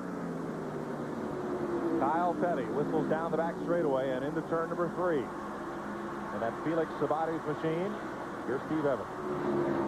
It's interesting down there in Rusty Wallace's pit. As soon as the crew was alerted that a stop was imminent, they started doing stretching exercises, psyching themselves up, but are expected in his pad any second now. They are going to take on 4 tires. All right, let's go down the road. Apparently the 5 car is coming in, right? That's the Waddell Wilson-led team for Ricky Rudd. Donnie Disharoon coming on around to get those tires around the left side as Gary Smith finishes gassing. And now Kyle Petty is on pit road, the race leader and the man who has led most of this race, and Rusty Wallace is coming right in with him. Here's Brock. Okay, Kyle Petty reaches into stop here as the crew charges over the wall and at work here in this beautifully choreographed confusion that is a NASCAR Winston Cup pit stop. Okay, right side tires done. Back around onto the left side. Again, no chassis adjustments. This car has behaved flawlessly all day long. As the clock begins to tick, it's a little slower than normal. We're at 22 seconds down to 23 270 for that stop, a little bit slower than the last time, but there goes Rusty by us as well, so he beats him back out of the pit. So Kyle Petty and Rusty Wallace sitting at lap 347, and both are back on the speedway. Bill Elliott and Darrell Waltrip are now back in for their scheduled stops. Quick stop for the Elliott boys at lap 348. Waltrip also there at 348. Here's Steve. The tire mark and Rusty Wallace is fit. The tire mark and Rusty Wallace is fit. He brought that thing in here like a winged sprint car. Looked like Steve Kinser. We were at the back of the car, and it was hard to tell if maybe possibly he didn't cross that front line. But no NASCAR official responded. There was one in the pit. So apparently it was all right. But I'll tell you what, it was close to a 15-second penalty. Well, and also, Steve, his pit is right across from the NASCAR control tower. They had a good look right down that front line, and it is their call whether or not the car is over it. That one wasn't. Now, here's where Harry Gant's pit stop strategy gets a little off kilter with everybody else. Is he now still one stop behind? I think he has made an extra pit stop, but now he's in the same sync with everybody. Everyone on the racetrack, unless we get rain, will have to make one more pit stop. That is the 5th stop for Harry Gant today. A little damage to the right rear from that altercation with Richard Petty that brought out the caution flag well before halfway back in lap 159. That was the 3rd caution of the day. We've only had 3. So Kyle Petty is back in front as now Dale Earnhardt and Derek Colt make pit stops at lap 351. Wallace, and here is the Goodwrench crew going to work. Brock Yates. Okay, we're down here with Dale Earnhardt as they struggle to get that race car back into shape. I can't see at this point a mob scene around the car, but I don't think that Richard Childress has made a chassis change on this one. So apparently they're going to live with what they got and just keep struggling onward with a car that's misbehaved for them all afternoon. I saw Bobby Moody, Brock, walking away from the catch can, kind of shaking his head no. I wonder if they got all the gas in there they wanted. It was difficult to tell from here. As I said earlier, Mike, there is a mob scene around Dale's crew. Of course, there always is. He's one of the biggest names in this business. But here's Glenn. Check that. Here's Ernie Irvin back on pit road once again. Robert Larkins and Clint Ballard changing those right side tires for Tony Glover's crew. Pete Lester carried the tires into position, and that's Jerry McClure, one of the car owners, on the jack, hustling it around to the left side. So while Tim Morgan was fueling that car at Daytona, that's Jerry Puckett's job usually with Wayne Colson. Here's Brock. Well, Mike, I'm still in the Kyle Petty pit. That was a thrilling moment. It was almost like the old caution flag days when the two leaders charged into the pit, raced each other in the pit stops, and were back out almost in the same sequence. Pretty neat moment. Here's Glenn. Ernie, after a lot of early race confusion there in the pits, which is not normal for this pit crew, things have pretty much smoothed out, and the last 2 pit stops have been pretty much routine. Yeah, they're things pretty well. You know, we just messed up on the early stop.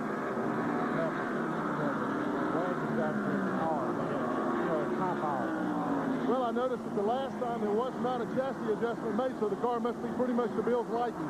Yeah, the car is pretty close right now, but, you know, we're just kind of, you know, we need a caution flag to get caught up. You know, otherwise, we're not going to be able to catch Kyle. You know, we're running as good as he is, but we just, you know, we just got to get caught up. You think you could handle him if you got that caution and close the gap? We'll just have to wait and see. That's a famous Elliott line. We'll just have to wait and see, and that's the way they play it. They do the best they can and see how things play out on the racetrack. Kyle Petty has a rear-view mirror rapidly filling up with Rusty Wallace. Right now he has his daddy in his rearview mirror. Maybe his daddy will hold up Rusty Wallace. And there for 5th place, Harry Gant has gone past Ricky Rudd. Gant changing pit stop sequence there, and he is on a bit fresher tires than Ricky. It goes on by, and we're told that is for 5th position. Let's update you on the weather. There is that big low-pressure system off the eastern coast, and it sent weather back at us. Fortunately, that opened up a hole in the clouds, and we got some sunshine, and we're able to get this race running. But now, the flags are blowing from north-south and from west to east in the opposite direction. Still a bit of blue sky in the clouds, but otherwise it is generally darkening up, and the wind continues to really whistle down pit road. So we will try to stay green just as long as we can. That flag right out straight in the wind here today at Rockingham. Trying to get this one to run all the way to conclusion, 492 laps. You're riding with Rusty Wallace as he tracks down Kyle Petty on TNN's exclusive live coverage of the Goodwrench 500. At the Goodwrench 500, 365 laps complete. Alan Kulwicki comes on pit road. So does Mark Martin as we watch from Darrell Waltrip's car. This is for position. Waltrip and Morgan Shepherd for 13th place. 3 laps back of the race leader. Brett Bodine now also in the pit lane on lap 365. And that's the pit stop for young Bodine. Here's Darrell trying to move alongside the 15 to Morgan Shepherd. They are battling for 13th. And now we're up with Davey Allison. Allison just a bit further back, but on the same lap. Stretching that right arm just a bit. And we'll go up front. There's a look in Davey Allison's car because Rusty Wallace has caught Kyle Petty. 3 wide. They squeeze it down the front straightaway as Ricky Rudd tries to get a lap back.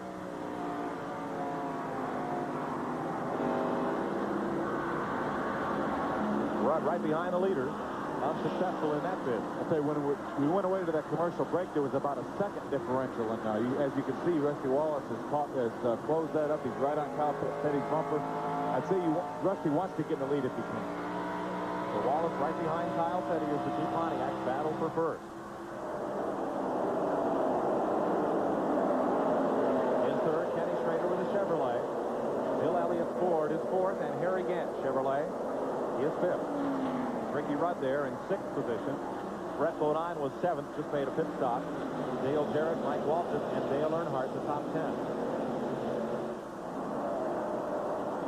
369 laps showing.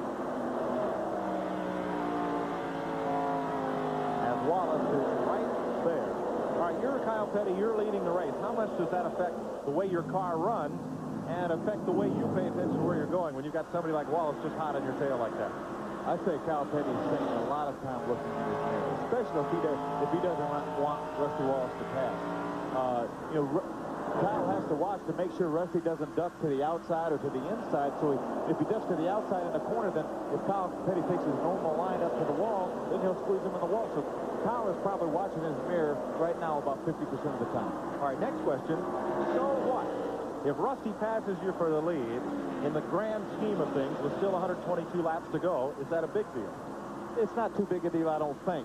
Maybe psychologically somewhat, but, you know, if the guys are thinking about, hey, it might rain, then obviously he's not going to want. Obviously, he doesn't have 121 laps or 122 laps left, so he may say, hey, we need to stay in front in case it does rain. He squeezes by the number 13 car, and Wallace remains right there. They lap past the Mike Skinner car. And here's Steve. If and when Rusty Wallace gets the lead, he's going to say, rain, Davey, rain. Because that car has got to come back in here with 4 tires and fuel between laps 447 and 450. So, Rusty, and I'll tell you what, I don't feel any mist yet, but I don't know why. It is really miserable up there. Rock Gage? Well, you can see for the first time that there's some concern on the faces of Kyle Petty's crew. Felix Savadas, the car owner, watching intently from up top, and the rest of the people is a fight. As they try to lap by Bobby Hamilton and Richard Petty. Kyle uses Dad as a pick and holds off Rusty Wallace. Bobby Hamilton, the rookie, doing a good job there in the Oldsmobile. As the leaders go by, Mark Martin right behind Rusty Wallace. Now watch out for Martin. Play the spoiler here because he's just made a pit stop in the number 6 car and he's on fresh tires. So is Brett Bodine a little further back. Rusty Wallace may let Mark Martin, or if Mark Martin gets beside him, he may try to use Mark Martin to get by Kyle Petty. The old open sesame trick. If Martin's on fresh tires, can open the door underneath Kyle Petty. Rusty could perhaps follow through. Strategy plays out here at lap 374. 118 to go. And one more pit stop for each of these leaders. If we run this race the full distance. Down in turns 1 and 2, 22-degree banking. 25 up at the other end. Wallace just a couple of car lengths back now. And he has Mark Martin right lined up behind him. be interesting. I wish we had a camera in Kyle's car to keep him fighting that wheel as much as Rusty is. Okay, we had an in-car camera shot of Davey Allison earlier, and he wasn't fighting the wheel nearly as hard as Rusty Wallace. He looked like he was out on a Sunday afternoon ride. Well, Rusty's looks like he's swatting bees. Now, Richard Petty has moved past Mark Martin. So Martin will not be able to come up and open the door for Rusty Wallace. Maybe Richard Petty can come up and open the door. He almost opened up the bumper on Rusty's car there. As Richard drops to the inside, he will take over the point from Wallace in pursuit of Kyle Petty. Now, we talked about the nepotism 500 before. Don't you think that Rusty is going to open the door up on his son so that, or rather Richard, so that Rusty can get through? Maybe Brett Bodine will do it. I'll say Rusty has a lot of traffic to work with now. He's got 5 cars in between he and Kyle Petty. There's Brett Bodine, who's just moved in the green car as they lap past Huck Strickland. Just moments ago, he was right on Kyle Petty's bumper, and now he has 5 cars in between them. That's how quickly things can change. You know, one thing that hasn't changed, Kyle Petty's dominated this race much as he did last year before NASCAR's new pit rules came into effect. I think this race, despite the new pit rules, looks a lot like last year's race. I think it really does. The only difference is you have Rusty Wallace that's able to keep up with Kyle Petty. Last year, you didn't have anybody that could keep up with Kyle Petty. I'll tell you who's busier today, the pit crew. Rick Mask just came in for his 6th green flag pit stop. As will most all these teams before the day is over. Richard Petty went on past, and that was no help to Rusty Wallace. Kyle Petty is 42. Now is Mark Martin going up and around the outside, and where's the second place car? Here's Kyle coming down the front straightaway, and it's a ways back to Rusty Wallace now. Let's check in with Steve Evans. You're looking at the last 4 tires that will ultimately go on the Rusty Wallace car. One reason they can make the tire change so quickly, first of all, they clean the lug nut hole thoroughly with solvent. Then you can see one from here pre-assembling the lug nut. Now they'll use epoxy, and they will glue those on. And this epoxy is so strong you couldn't knock it off with a hammer, but once the impact wrench hits it, it'll spin it right onto the stud. That's a lot of lug nuts in each pit when you consider 10 sets of tires. 4 tires per set, 5 nuts per... That's a lot of lug nuts. 381 laps of 492 as you ride with Rusty Wallace. He is still chasing Kyle Petty in the Goodwrench 500. Changing tires and all the mad scrambling that goes on when the cars come in. But look at these guys. They've been working during the course of the race. Somebody somewhere's got to mount and dismount these things. Now, 40 competitors times 20 tires, that's 800 tires. Now, they got a lot of guys working in here, but that's a lot of work. And we've been here for about 10 minutes. Haven't one of these guys slowed down yet. So, you know, when you go to your Goodyear tire store the next time, see if you can't get them to push the button a little bit, give you the same kind of service you get here at Rockingham Speedway.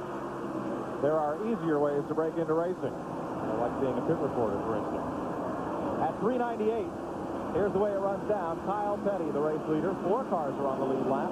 We've had 10 lead changes, and there's that record average speed so far, occasioned by only 3 caution flags. Cars out of the race. Sterling Marlin, the most recent retiree. That garage area is pretty empty. Devon, Spencer, Smith, Meekman, and Corbin are out of it. Hillenberg is the first car out of the race. But Kyle Petty has been in front for all but about 70 laps of this event, dominating here much as he did 1 year ago.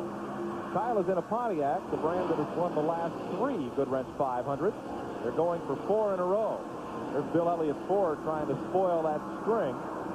The last time the Pontiac nameplate won a particular event 4 times in a row, Greg Fielden tells us, was the Firecracker 250, not 400, but 250 at Daytona between 1959 and 62.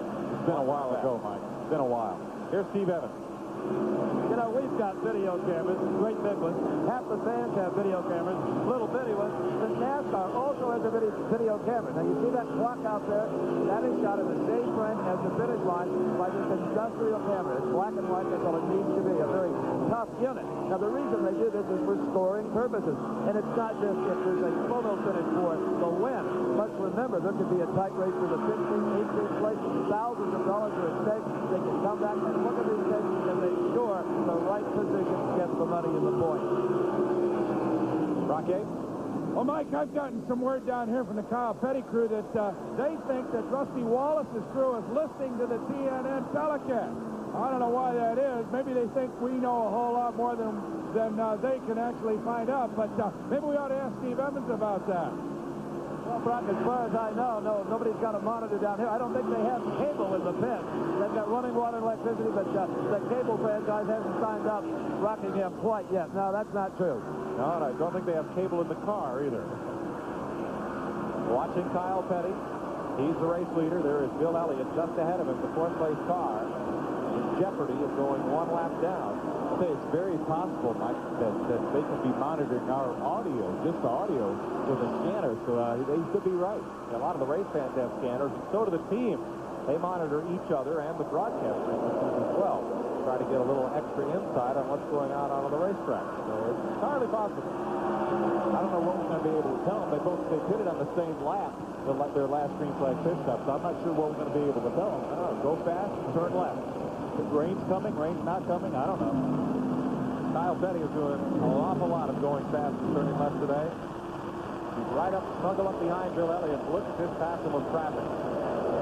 Finally past the 71 of Dave Marcus. They're two wide just ahead of Joe Ruttman, and on the outside, Mark Martin. You know, we saw about 20 laps ago that Rusty Wallace closed up right on Kyle Petty's bumper. It looked like somebody came on the radio and said, Kyle, Rusty's on your bumper. How about stretching out and push the button? That's Mike Skinner's car parked behind the logo on the back straightaway. The Californian who came to Greensboro, and his first job in racing was sweeping the floor at Petty Enterprises, and he's worked his way up and into a Winston Cup stock car ride. But he has spun to bring out this fourth caution of the day. There's the tail end of the replay. I'm not sure exactly what happened. I wasn't watching, Mike, but he spins around here. I don't think he made any contact with anything, so he may be able to get that thing refired and get back into the fray. Likely, that car kept going backwards with the car in forward gear, lunched up the engine so it wouldn't refire, and that's why Skinner's car is stopped. It's only the fourth yellow, but what a break for Ken Schrader and Bill Elliott.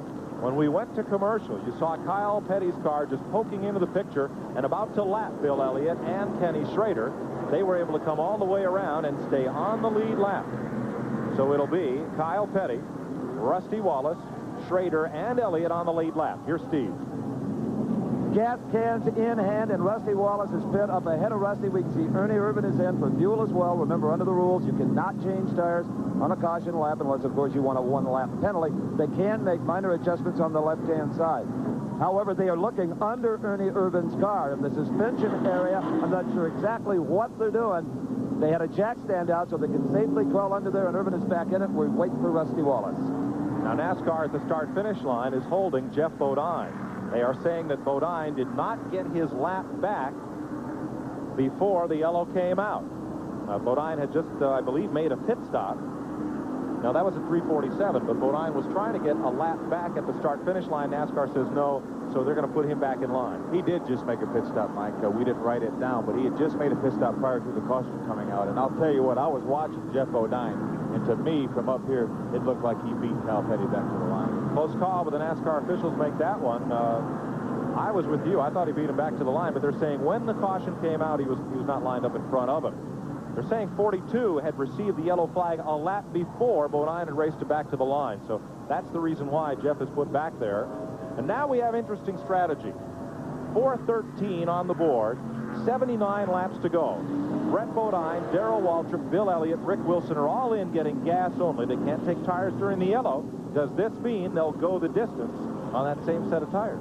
It sure looks like it, Mike. I can't imagine why they're stopping right now unless they plan on going the rest of the way on the same tires they're on right now. Well, here's another thought. It takes longer to fuel the car than it does to put on right side tires. They might come back in under green for just right side tires and make that a 10 instead of a 12 or 14-second stop.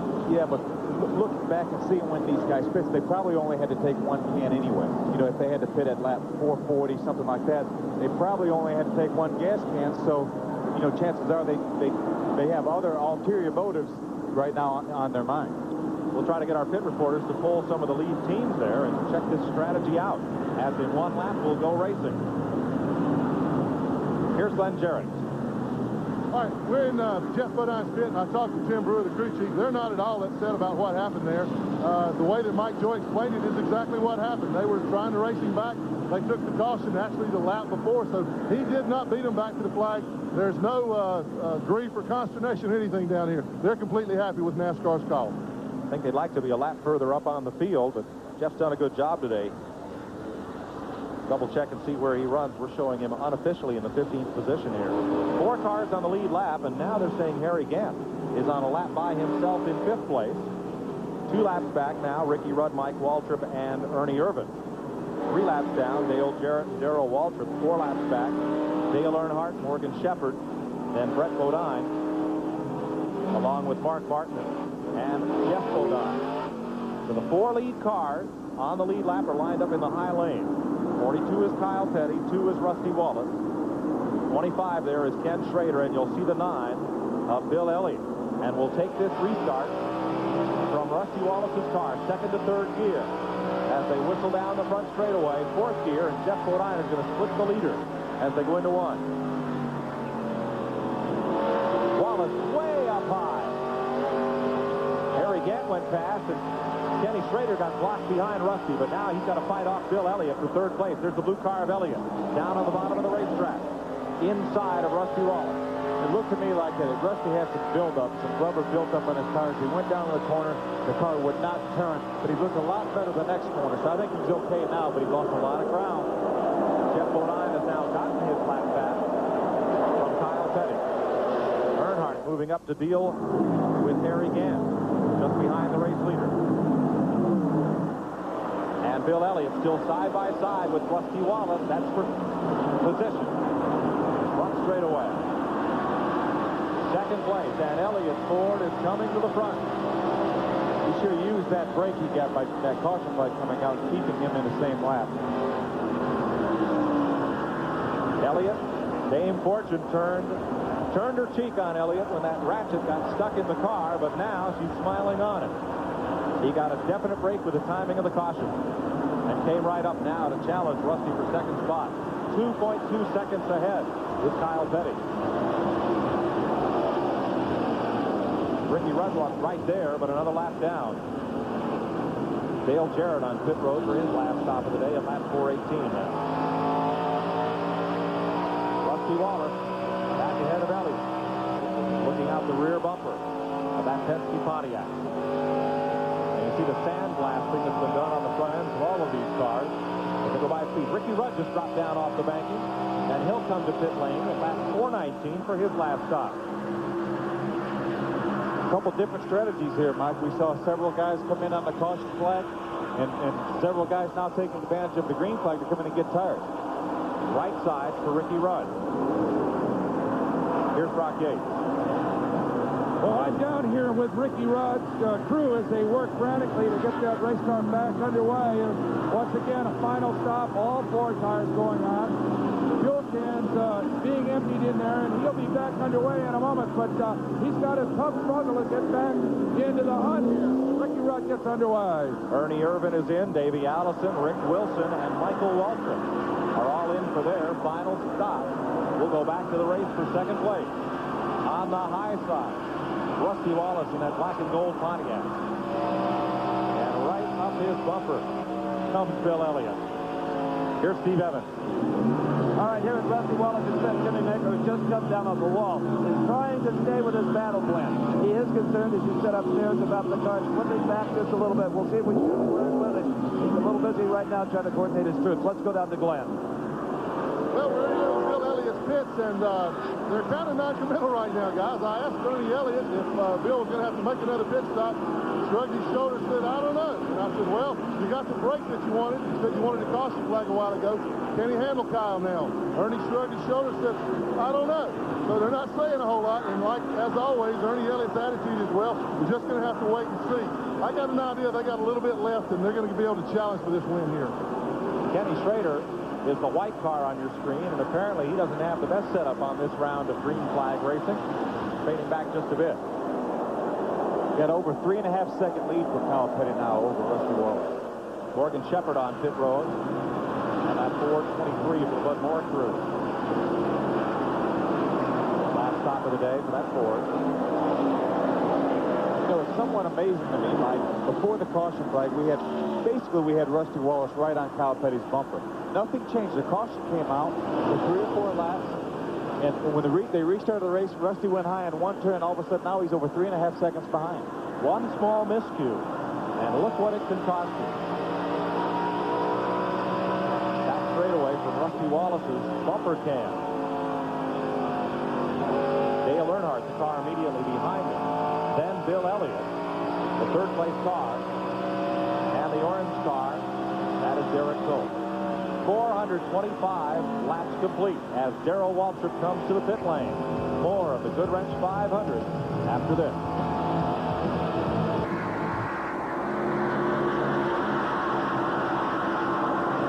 This is Kyle Petty, the third-generation driving star from Randall, North Carolina, enjoying a 3.4-second lead on Rusty Wallace.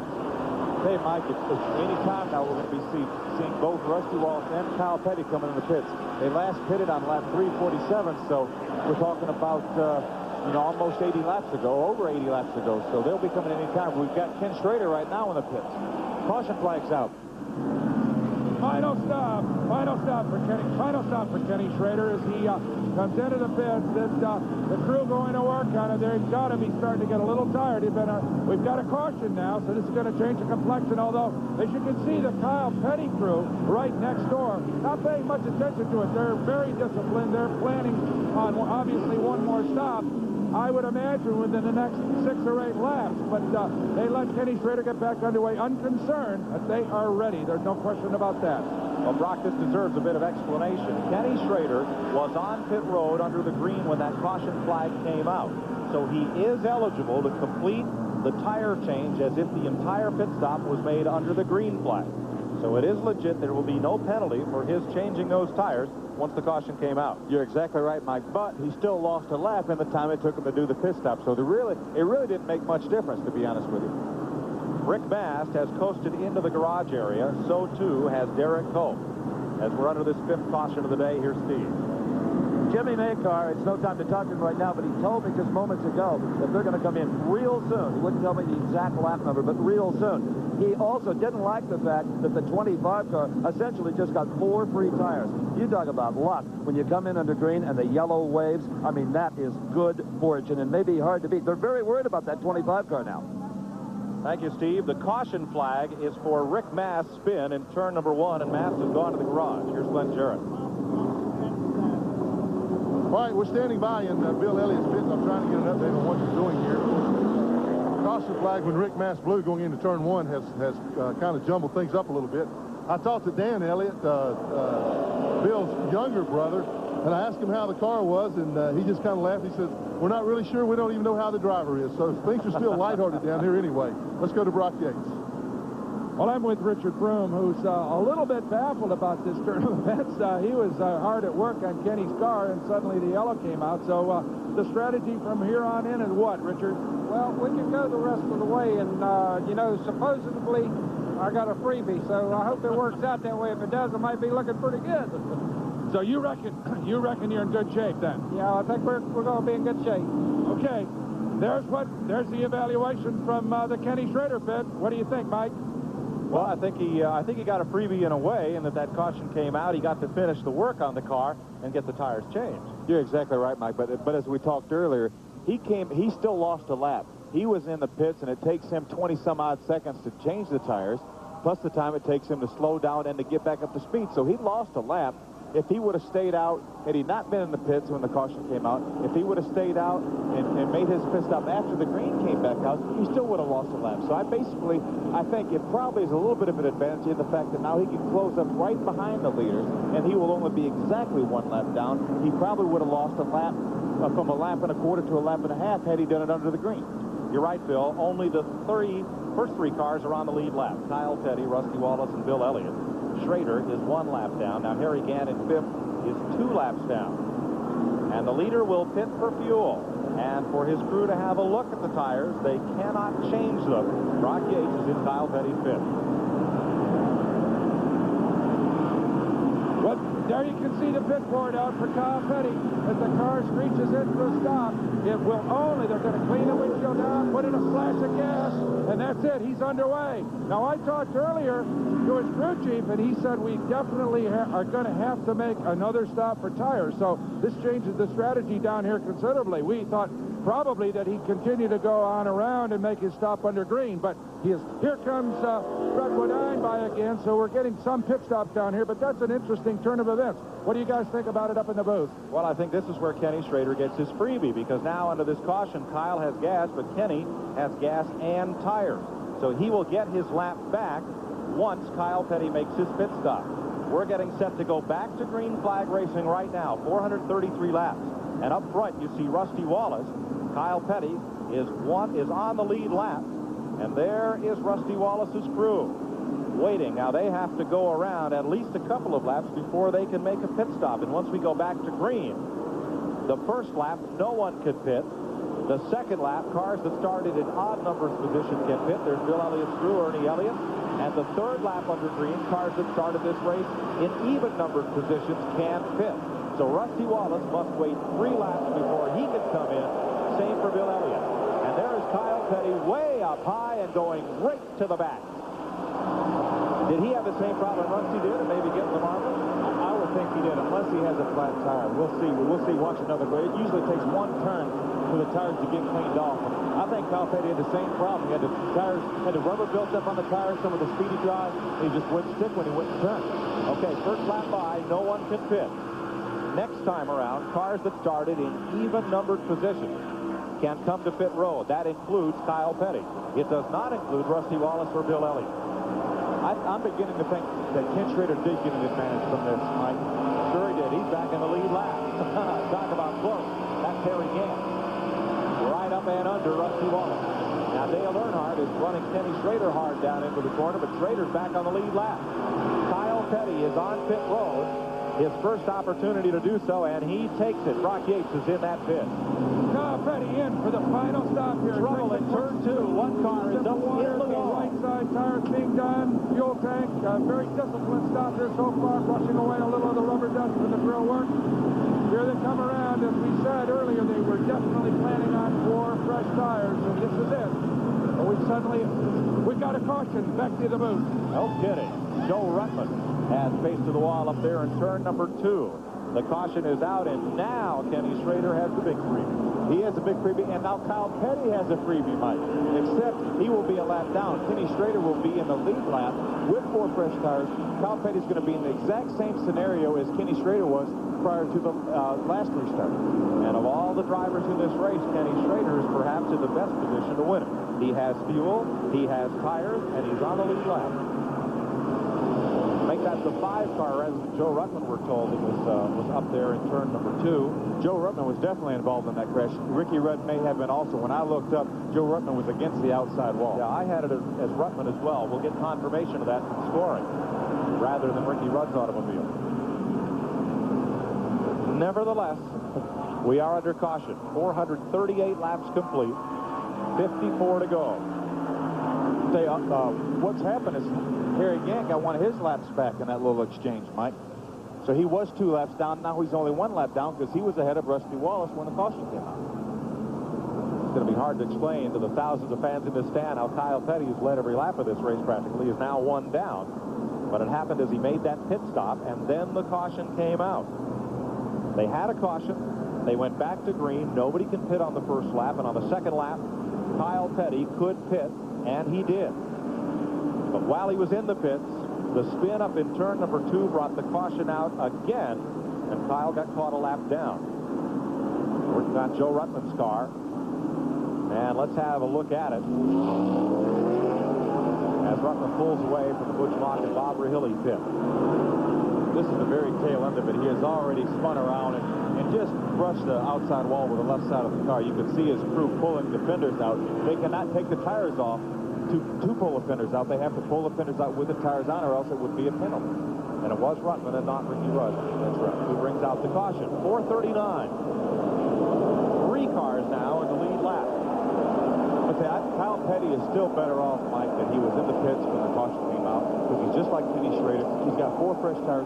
Providing he's faster than Kenny Schrader, he can get in front of him, then he gets another caution flag, and then he can catch back up. But I think Kyle Petty will have to have another caution flag before he can win this race.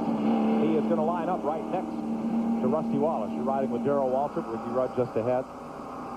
And Rusty Wallace is the leader of this race. Kyle Petty is right next to him on the front row, just 1 lap down.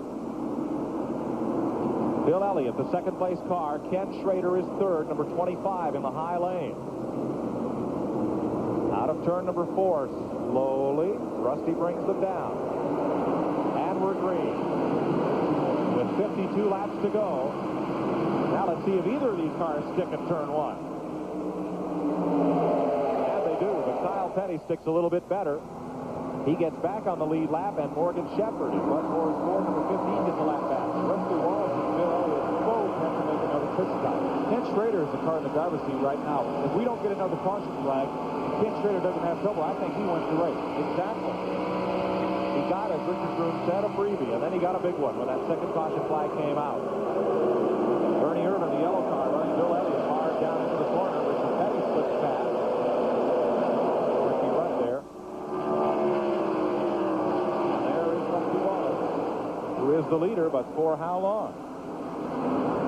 Kyle Petty now on the tail end of the lead lap, and still a lot of racing to go. 51 laps remain.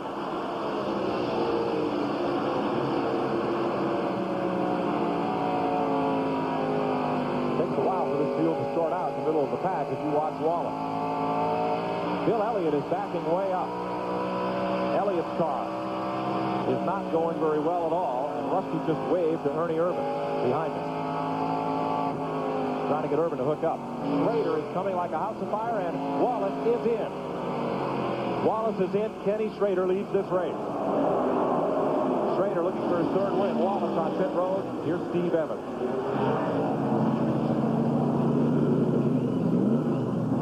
Rusty Wallace is in for the final and most important pit stop of this entire Goodwrench 500, and the crew knows that. They know they can go a lap down here. They've got to get fuel and tires up as quickly as possible. They are going to 4 tire changes, and some talk about 2. They figure that wouldn't give them the kind of traction they'll need to get back into the hunt here. I think you're absolutely right upstairs, guys. Kenny Schrader is now a pretty good bet. Richard Petty slows in the back straightaway to make his pit stop. Bobby Hillen is in. And Kenny Schrader is the new race leader. Here's Brock Yates. Richard, suddenly you're in a real good spot right now. Well, yeah, I tell you, that was just, every now and then, a blind pig will find an acorn. I'll tell you what, he's looking real good. I don't know how we got in this position, but it just fell our way. There you say, there's a pit strategy to end all pit strategies, you guys. Richard just said he doesn't know how it happened, but he's happy. Well, the way it happened, was the timing of the caution flag, and this what you can and can't do under the green flag or the yellow flag pit stop. Bill Elliott is on pit road. Glenn Jarrett. And Bill Elliott comes in for what will be his final pit stop of the day. We're going to see a 4-tire change, and Ernie Elliott had the wedge spot. He's waiting until one of the crew members crosses the wall. There you see Ernie running around. He stumbles over the guy changing tires. He is going to make a chassis adjustment on this car. That was only about a half a round, so evidently it wasn't very far off. He's down and away. So Elliott is back out. That will move Harry Gann up the leaderboard and Kyle Petty. But Ken Schrader, this man, is looking for his third Winston Cup win. For Rick Hendrick, facing the other Hendrick car now, driven by Ricky Rudd. And that'll Kyle Petty now shown as being back in the lead lap. It's a perfect illustration of what happened when Bill Elliott and Rusty Wallace made their green flag pit stop. They lost a lap and a half.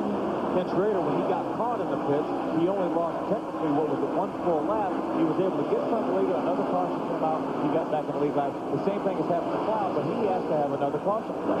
I don't think he is running fast enough in the 50-some-odd laps we have left to go all the way around the racetrack and catch up with Ken Schrader. And Schrader did the absolute right thing, but Richard Broom, his team manager, is right. how do you plan to make your pit stop just as the caution comes out so you get that freebie? We'll find out. 449 laps complete at the North Carolina Motor Speedway. We'll be back with more. 39 laps to go in this cliffhanger at Rockingham. Richard Petty has long said, I'd rather be lucky than good. Ken Schrader has been both today. He leads this race. Kyle Petty is on the lead lap in second. Harry Gann is third. Rusty Wallace is fourth. Both a lap down, so is Bill Elliott. Then Ricky Rudd, Mike Walton, Ernie Irvin, Earnhardt, and Darrell Walton. Rest of the top 10. Schrader puts a lap on his Hendrick Motorsports teammate, Ricky Rudd. I'll tell you, Mike, I don't want to jinx Kenny Schrader. If he is going to win this race, I mean, as good as Kyle Petty ran, as good as Rusty Wallace ran, and he stayed in the lead lap with him through a 250, 300 lap green flag run, then he deserves to win this race too. Let's go to Brock Yates down in the pits. Well, suddenly we've got some dark clouds starting overhead, and Donnie Robinson, kind of a dark look on your face too.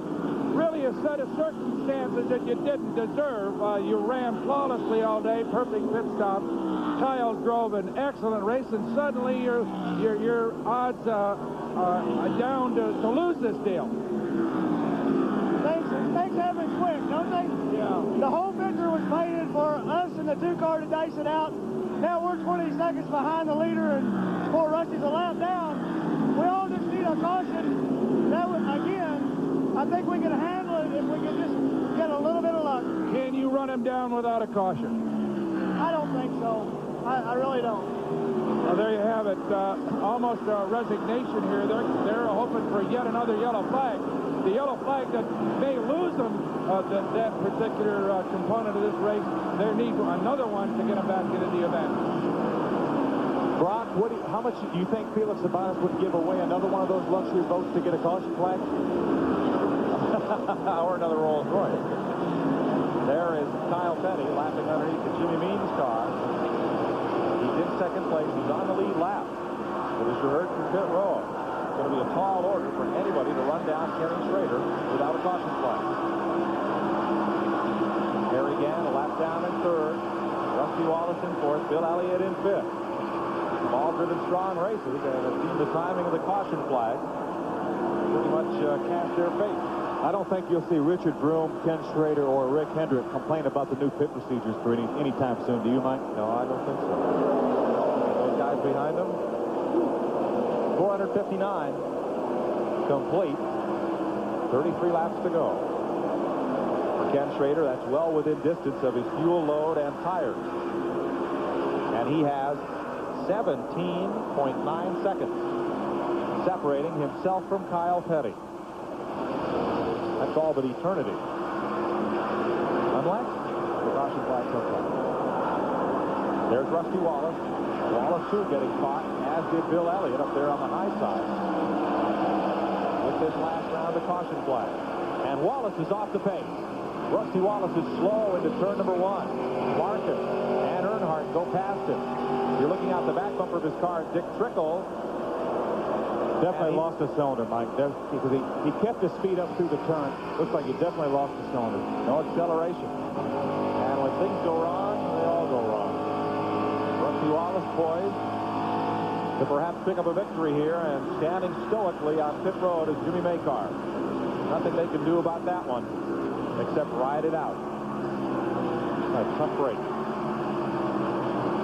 As this sport will deal you time and again. Steve Evans is down there in the Rusty Wallace pit. We were in the pit, and Jimmy Maycar thought he had a bad break, but Kenny Schrader caught that yellow. Jimmy, has he lost a cylinder or what?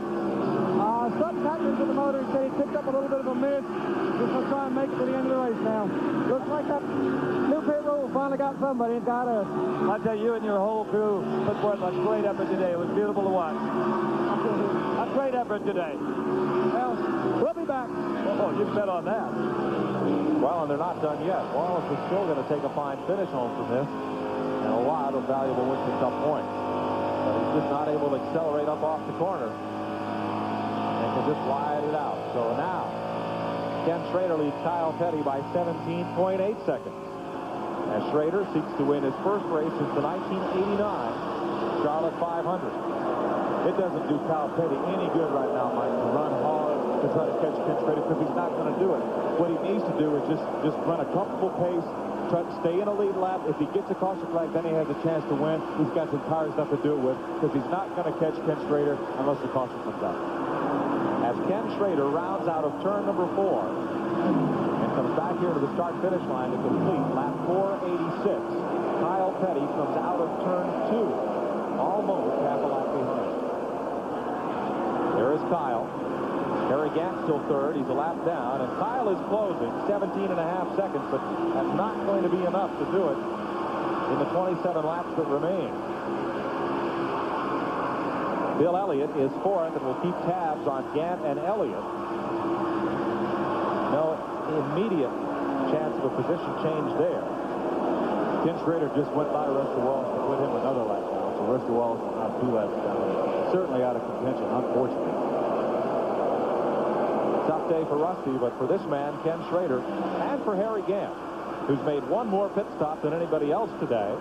The sequence that Leo Jackson and team dictated was they'd stop every 70 laps. You know, that was Ricky Rudd and Ken Schrader right in front of Harry Gant. You know, we talk about Kyle Petty needing the caution flag.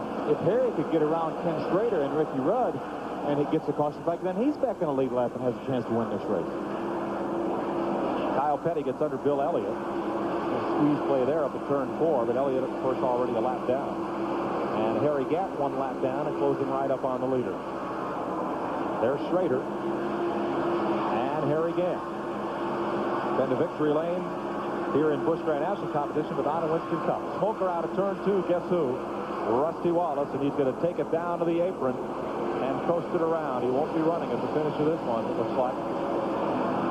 Look at the gauges. You can't see anything untoward there. The Rusty is down on the apron and going to idle it around for as many of the remaining laps as he can. 23 to go. He probably broke a valve string, something like that, a rocker arm, and then finally the valve dropped and went through the piston. That's why you're seeing the smoke. So I'd say it's certainly terminal for Rusty. A lot of smoke out the left side of that engine. Wallace just trying to come around for points. Looks like he may come to pit road this time around. And he does. So that'll be it for the day. Really a tough break. Rusty's put on a heck of a show here. A brand new team. This is only their 3rd race, and he makes the hard left into the garage area. So Wallace falls off the leaderboard. The engine shut off. You see the oil pressure gauge at 0 there, that middle gauge, the 3rd from left on the dash. And that'll move Ricky Rudd up onto the board. 2 laps down, Rudd becomes the 5th place car, running right behind race leader Ken Schrader. And here's Harry Gant. Harry has got by Ricky Rudd. So if he can just get by Ken Schrader and catch another caution flag, you never know. You know, that could have been a caution flag there for Rusty Wallace. Fortunately, Rusty's smart enough. He got down out of the groove when the thing did get into some oil and start smoking. So he didn't have to have NASCAR throw another caution flag, but it could happen. Just like yesterday on TNN, Mike, anything can happen. Steve Evans? Well, guys, Rick Hendrick seems to have the longest laps of any race. When you're in front, you got a shot at it in not 28 seconds or a minute and a half a piece. You know, they go by so slow, it just seems like the first 300, you know, 20 more laps, we just hope we can stay there. Well, that yellow flag was a beautiful sight for this team. Yeah, we didn't know whether it caught us in a bad spot or was going to work out good, but it really is the only way we could do it. Okay, hang in there. Thank you. All right, let's go down to Glen Jarrett. Standing by with a dejected Rusty Wallace. Rusty, you were very fast all day. One of the few guys that could actually pass Kyle Petty on the racetrack. In contention all day long. This has got to be awfully disappointing. It's real disappointing because this is some of the same problem that I had happen last year, and I thought it was cured. Obviously going to have to change something. I don't know what to do. The car handled great, super pit stops. We're just having a problem under the hood again, and we're not going to win championships by doing that, so we're going to go to work. We'll be back at it. Luckily, it's happened early in the year, so I can catch back up. But the Miller Daniel draft, Global Oil, AC, Penske, Pontiac ran great today. I guess that's what I'm supposed to say, but it's disheartening. It really is, but it's not over yet. You can hear the dejection in Rusty Wallace's voice. Let's go back to Mike Joy.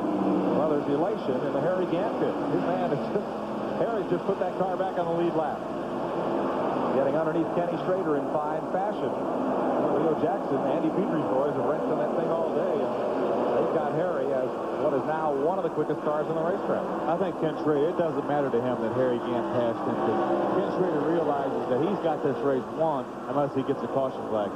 More than likely, if the caution flag comes out, Kyle Petty is probably going to beat him because he's been stronger than him all day. So Kenny Schrader just riding right now. Let's go down to Steve Evans.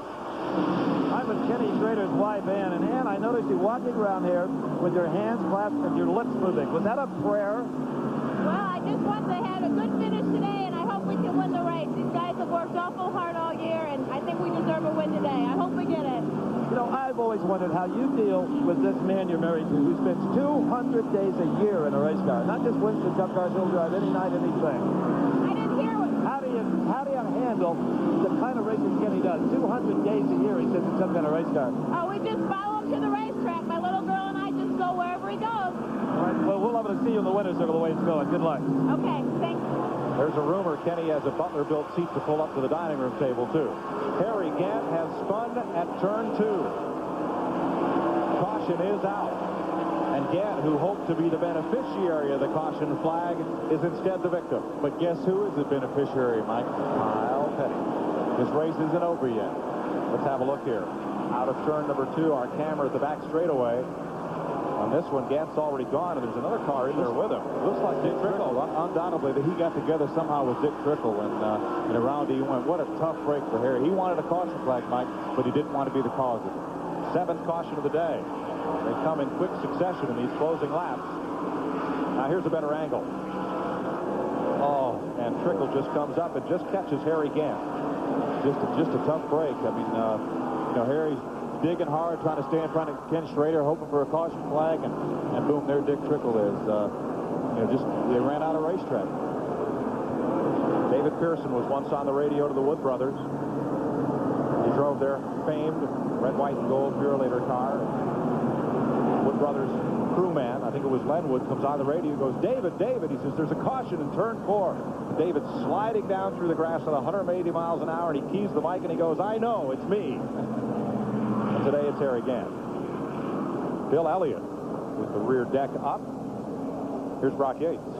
Okay, it's showdown time here with Kyle Petty's crew. Donnie, suddenly you said I got to have a caution. You got one. Now what happened? Well, we ran good all day, but it seems like a little luck's gone our way, too. I mean, it's just a shootout now. I mean, a little prayer from up top, maybe. I mean, whatever it takes here, we can use all we can get. I hope we just didn't use the tires up too much trying to run him down under the green. We're going to find out as soon as we go green, right? Oh, yeah. It'll be a good one. Unbelievable shootout building here. Steve? Well, there's not much I can say to Harry Gant's crew chief, Andy Petrie, that's going to make you feel much better, except, boy, I tell you, you had a heck of a ride today. What is Harry saying, or is he saying anything? No, he's not saying much. One to go, Harry. You know, it just seems like every time we need a caution, it turns out to be us. You know, we're looking for a caution there right on the lead lap with Schrader, and then the caution comes out, but it was us. So, you know, we're just trying to get back on the lead lap again. Okay, well, Harry Gant, you know isn't going to give up. Brock Yates? Well, Richard, every time I talk to you, something changes. It never stays the same. A little while ago, you were looking good. Now it's tightened up a whole lot. Well, it sure has. In other words, that 42 car is going to be tough. I can promise you that. So, I don't know. We just have to wait and see what happens. Was Kenny running down his tires pretty hard, or was he running pretty easily before this caution came out? No, we had him trying to save his tires. So, we, you know, that was our plan. Just try to ride it out and take care of the tires. And we was going to be looking good, but the caution got us again. Okay, there you have it, Mike. As you heard, the Kyle Petty crew concerned that Kyle used up some tires. On the other hand, Richard Broom said that they had Kenny saving his tires, so it's going to be interesting. A follow-up on the Bill Elliott stop. They raised the deck lid to add oil to the dry sump tank on Elliott's car. A little more oil for the engine. We're getting set to go back to green, and they'll have 11 laps to run. Schrader and Kyle Petty are on the lead lap. You'll see Harry Gant, Bill Elliott, and Ricky Rudd battling one lap down for third place. Out of turn number 4. What may be the final green flag of the day to decide it all in an 11-lap shootout. Schrader on the brake. Kyle Petty right with him, and Gant scoots ahead to get back on the lead lap once more. Ricky Rudd, a bit of a bottleneck there as they come off turn number 2. Looked like Ricky Rudd had the same problem that Rusty and Kyle had earlier. Looked like he had a little buildup on the tires and cost him a little bit of time. New leader, Kyle Petty, back to the front. 10 laps to go as they come back. And Kenny Schrader is second. Okay, that's one thing about we've run 400, about 90 miles, Mike. And we thought the race was over and we've got a new leader. Anything can happen in this kind of racing. There's the difference, first to second. And Kyle Petty, as he did at the top of the green flag, 482 laps ago, stretches it out. Harry Gant's in a position, he's ahead of Kyle Petty. He's back on a lead lap. He needs a caution flag, but again, he doesn't need it to be him. Not another one. Schrader is second. And now Harry Gant third. Those cars are on the lead lap. Ricky Rudd is fourth, and Bill Elliott fifth, 1 lap down. 2 laps back are Mike Waltrip and Ernie Irvin, the 2 yellow cars fighting for position. And then Dale Earnhardt on a lap by himself in 8th position. Now Gant is still on those flat-spotted tires from that spin that brought out the caution flag. And he's out there in front of Kyle Petty. They're not very flat-spotted, Mike, or he wouldn't be able to stay in front of Kyle Petty as good as he's running. 8 laps to go. Kyle reels in Harry Gant. I think Kyle will probably be able to go ahead and pass Harry. All Harry wants to do now, it looks like it's too late for him. And, you know, he'd have to have a caution the next couple laps. Here's a race for 6th place. Mike Waltrip and Ernie Irvin are each 2 laps down. They trade a little yellow paint before this one's over as they battle for 6th. Irvin 5th in the Winston Cup point standing. Coming into this race off the strength of that Daytona win. They are bumper to bumper as Irvin had a little more oomph out of turn 2 than Mike Waltrip. Irvin in the 4 car, Mike Waltrip in 30. That's the best race out there, this one for 6th place. 6 laps to go. Kyle Petty on the point stands to pick up a $68,000 bonus if he wins this race from the pole. He's had every chance in the world to win it and to lose it today. There's his crew. And car owner looking on. He's under Harry Gant and past him. There's nothing but clear track in front of Kyle Petty with 5 laps to go. He had to be very careful passing Harry Gant because he sure didn't want to kind of slip and get into Harry Gant and cost him the race right now. But as you mentioned, there's nothing in front of him but clear racetrack. So Gant now owns 3rd position. He'll have to keep an eye in his mirror for Ricky Rudd, who is 4th. Bill Elliott is 5th. This is the 6th place race. Mike Waltrip and Ernie Irvin.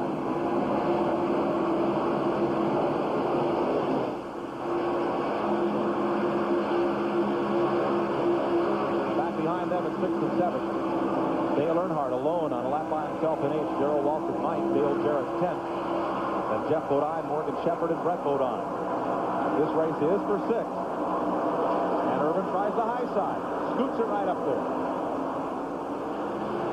That's not the short way around.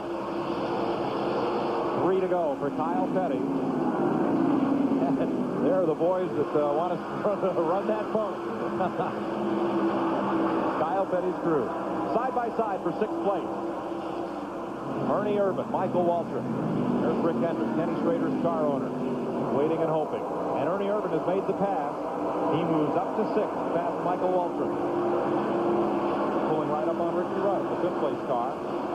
So Rudd is 1 lap down, and they are 2.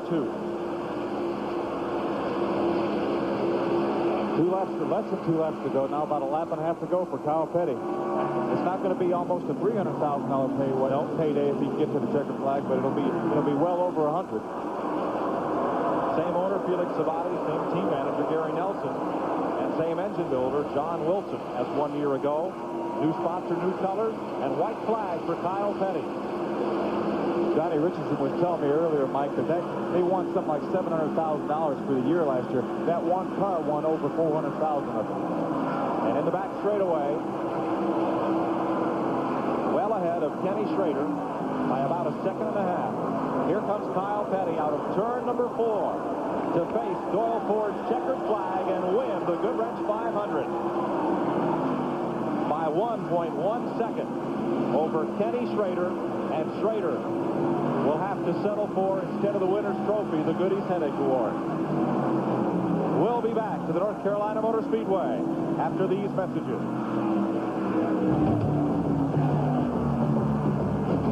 At 124.083 miles per hour, Kyle Petty has just run the fastest Goodwrench 500 in Rockingham history. Shaking his head like he can't believe it. He dominated all day and then had to come from behind to put a checkered flag on this one and bank a skins game bonus of $68,400 in addition to the race perks and a Donzi boat. Yeah, right. He comes out of the car to the cheers of his crew and Steve Evans at Victory Lane. Kyle Petty is out of the car, being doused with his sponsor's product. He wasn't quite as dominant as a year ago, and it won't pay quite as much. But as you can see, it's no less a thrill. We're trying to get into it. Kyle Petty, Kyle, fantastic job. We were lucky today. What do you say, man? We were just fortunate. We run good. We led a lot of the race. But, you know, the cautions kind of messed us up towards the end. Well, when you saw Schrader get that caution, you had to go, oh, no. When Schrader got the caution when you were beat, you know, it was just one of those deals. All we could do was just run as hard as we could and try to catch back up. We were fortunate. We got a caution at the end of the race and put us back in the hunt, and we were able to beat him. Gary Nelson, your crew chief, gave you an almost perfect race car, and John Wilson, a strong motor. Hey, you can't say enough about Gary Nelson or John Wilson or Felix Sabatis or anybody on this team. That's just the way it is. We got a good combination. Paul Giltman, who works for Ford, who's an engineer for us. Can't say enough about those guys. I mean, everything worked perfect for us. And, you know, I don't know if you've thought about this right now, but you're off the hook on the Donzi boat. Felix is going to have to take care of that. Thank God. That's all I got to say. I ain't got to buy no boats, no motorcycles, no nothing. Okay, and behind him are lined up the newest Mariners on the lakes of North Carolina, the crew for Kyle Petty. I'll tell you, this is really fun. The man is soaking wet with all kinds of stuff. And look at this. We're having a little family reunion here as well. I'll tell you, Kyle Petty is obviously has a love affair for the racetrack here in Rockingham. Glenn Jarrett, you got it. Okay, we're standing by with Ken Schrader. Guy with kind of mixed emotions today, Ken. Lady Luck smiled at you there for a while, then she slapped you back down. Hey, we were the third fastest car all day, and Rusty had some engine trouble. My guys did excellent in pit stops, kept us up there. You know, we got in that position where we had Kyle 18 seconds down or so because of a inner in the yellow, and that's how he got back around us. He was the fastest car. He deserved to win the race. You know, if we could have got it, we'd have taken it, but you know, the right guy standing down there. Well, tell us what went through your mind when you had that 18-second lead. You came off the fourth turn and saw that caution flag flying. Yeah, I was behind Harry, and I was right behind Harry and Trickle, and I thought, oh, man, don't run into each other, guys. You do keep spinning, and Harry just congratulated me. He said, I thought that meant you won. I said, no, buddy, that meant I lost, you know. Okay, that got us happy, but yet a little bit dejected also. Ken Schrader, fine job. Brock Yates? Well, I'll tell you what, Harry. You spent most of the day keeping people on their feet one way or the other. You're moving up and down through the field, up against the fence a couple of times. Guys kept getting in your way, but you just kept struggling, and it worked out pretty well, all things considered. Yeah, it did. We started off a little bit off, but then the track come to us, and the car got to working good, and the crew done a super job the way we had our pit strategy going, and you know, I wish we could have finished up. Third wasn't too bad after all the bad luck we had today, though. But we finally got everything working for us there towards the end. Kyle ran super. I thought the 25 won the race. They said the 42 was a lap down. I was congratulating the Kenny behind me in the mirror, and I made an extra lap. I thought the 25 would have won the race. Well, here's another good piece of news. Your crew won the Miller Pit Crew of the Race Award for today. Their great effort, keeping you in the event all the way. Yeah, they sure did. I can't believe we didn't have a flat tire sometime during the day with all that beating and banging. And restarts are a little bit off right now, and getting a re-lining up. It's hard to get to your spot there. That's the hardest part. You get the fenders smashed in again, the tires. Well, we're talking, we said you were one of the guys who was hoping for a caution the last few laps, but you didn't want to bring it out yourself. We'd bring it out every time we needed one. We'd bring it out. So that didn't help us. It helped everybody else some. Congratulations. Thank you, Brian. Okay, let's go to Glenn. Standing by with Bill Elliott, the fifth-place finisher. Bill, kind of an uphill struggle all day. Things just never seem to work right from the beginning. Well, you know, we really weren't that bad off at the start with, but the Coors Light Ford Thunderbird ran better as the race went on. And it seemed like a track more came to me and went away from a lot of the other guys. We had a little bit of confusion on the pit stop that got me a lap down. I was able to pass Kyle and keep ahead of him until the caution came out. And right there at the end, because of the way the cautions fell, and who came in and got tires and who got back in the lead lap determined who finished what. You know, the biggest thing that hurt us was we got our tires on there ready for a caution, you know, and I should have been able to get back to the front, but the oil pressure started fluctuating real bad. And I said, man, I'd better back off because as much as the oil temperature went up, it went up like 50 or 60 degrees. And I didn't figure it was going to make the race, so I just kind of rode around there at the end. But, you know, as far as the Melling race team's concerned, we had a good day. At least we finished. We're in the top 5, and I'm tickled to death. Well, you got to feel good about it. You had kind of a rough start at Daytona and also at Richmond, and so this got to make you feel better about things to come. Well, we ran good at Daytona, and we ran good at Richmond, and just circumstances has really put us behind. But, you know, maybe we can go to Atlanta in front of the hometown crowd and get that Coors Ford back up front. Well, that's certainly one of your favorite places, I know. I'm looking forward to it. Mike Joy? A joyous victory lane. Somebody slips on a little bit of that soft drink on the hood as Kyle Petty continues his celebration. He led 379 laps of the 492 here today. Ken Schrader finishes second. Harry Gant in third, moves up to third in the Winston Cup points. Ricky Rudd closes in on Earnhardt's point lead with his fourth place finish today, and Bill Elliott is fifth. Winding up sixth, Ernie Irvin moves to fifth in the points. Mike Waltrip seventh. Dale Earnhardt the point leader. Darrell Waltrip and Morgan Shepherd the top 10. A little further back, Dale Jarrett, Jeff and Brett Bodine, Richard Petty and Davey Allison through 15th. And completing the top 20, Mark Martin, Alan Kulwicki, Bobby Hillen, Rick Wilson, and Mickey Gibbs. So Earnhardt is the point leader. Ricky Rudd gets a little closer, just 14 points back now. Harry Gant, now check that, 4 points behind. Ricky Rudd closed way up. Gant, Kulwicki, and Irvin today at the track that they call The Rock. We hope you've enjoyed TNN Motorsports' inaugural presentation of live Winston Cup racing, and hope you'll stay with us throughout the season as the Nashville Network becomes NASCAR's country home. TNN Motorsports' presentation of the Goodwrench 500 is brought to you by Miller Genuine Draft, cold filtered for real draft taste. So get out of the old, get into the cold. And by Haviland Motor Oil. Get the most out of your car.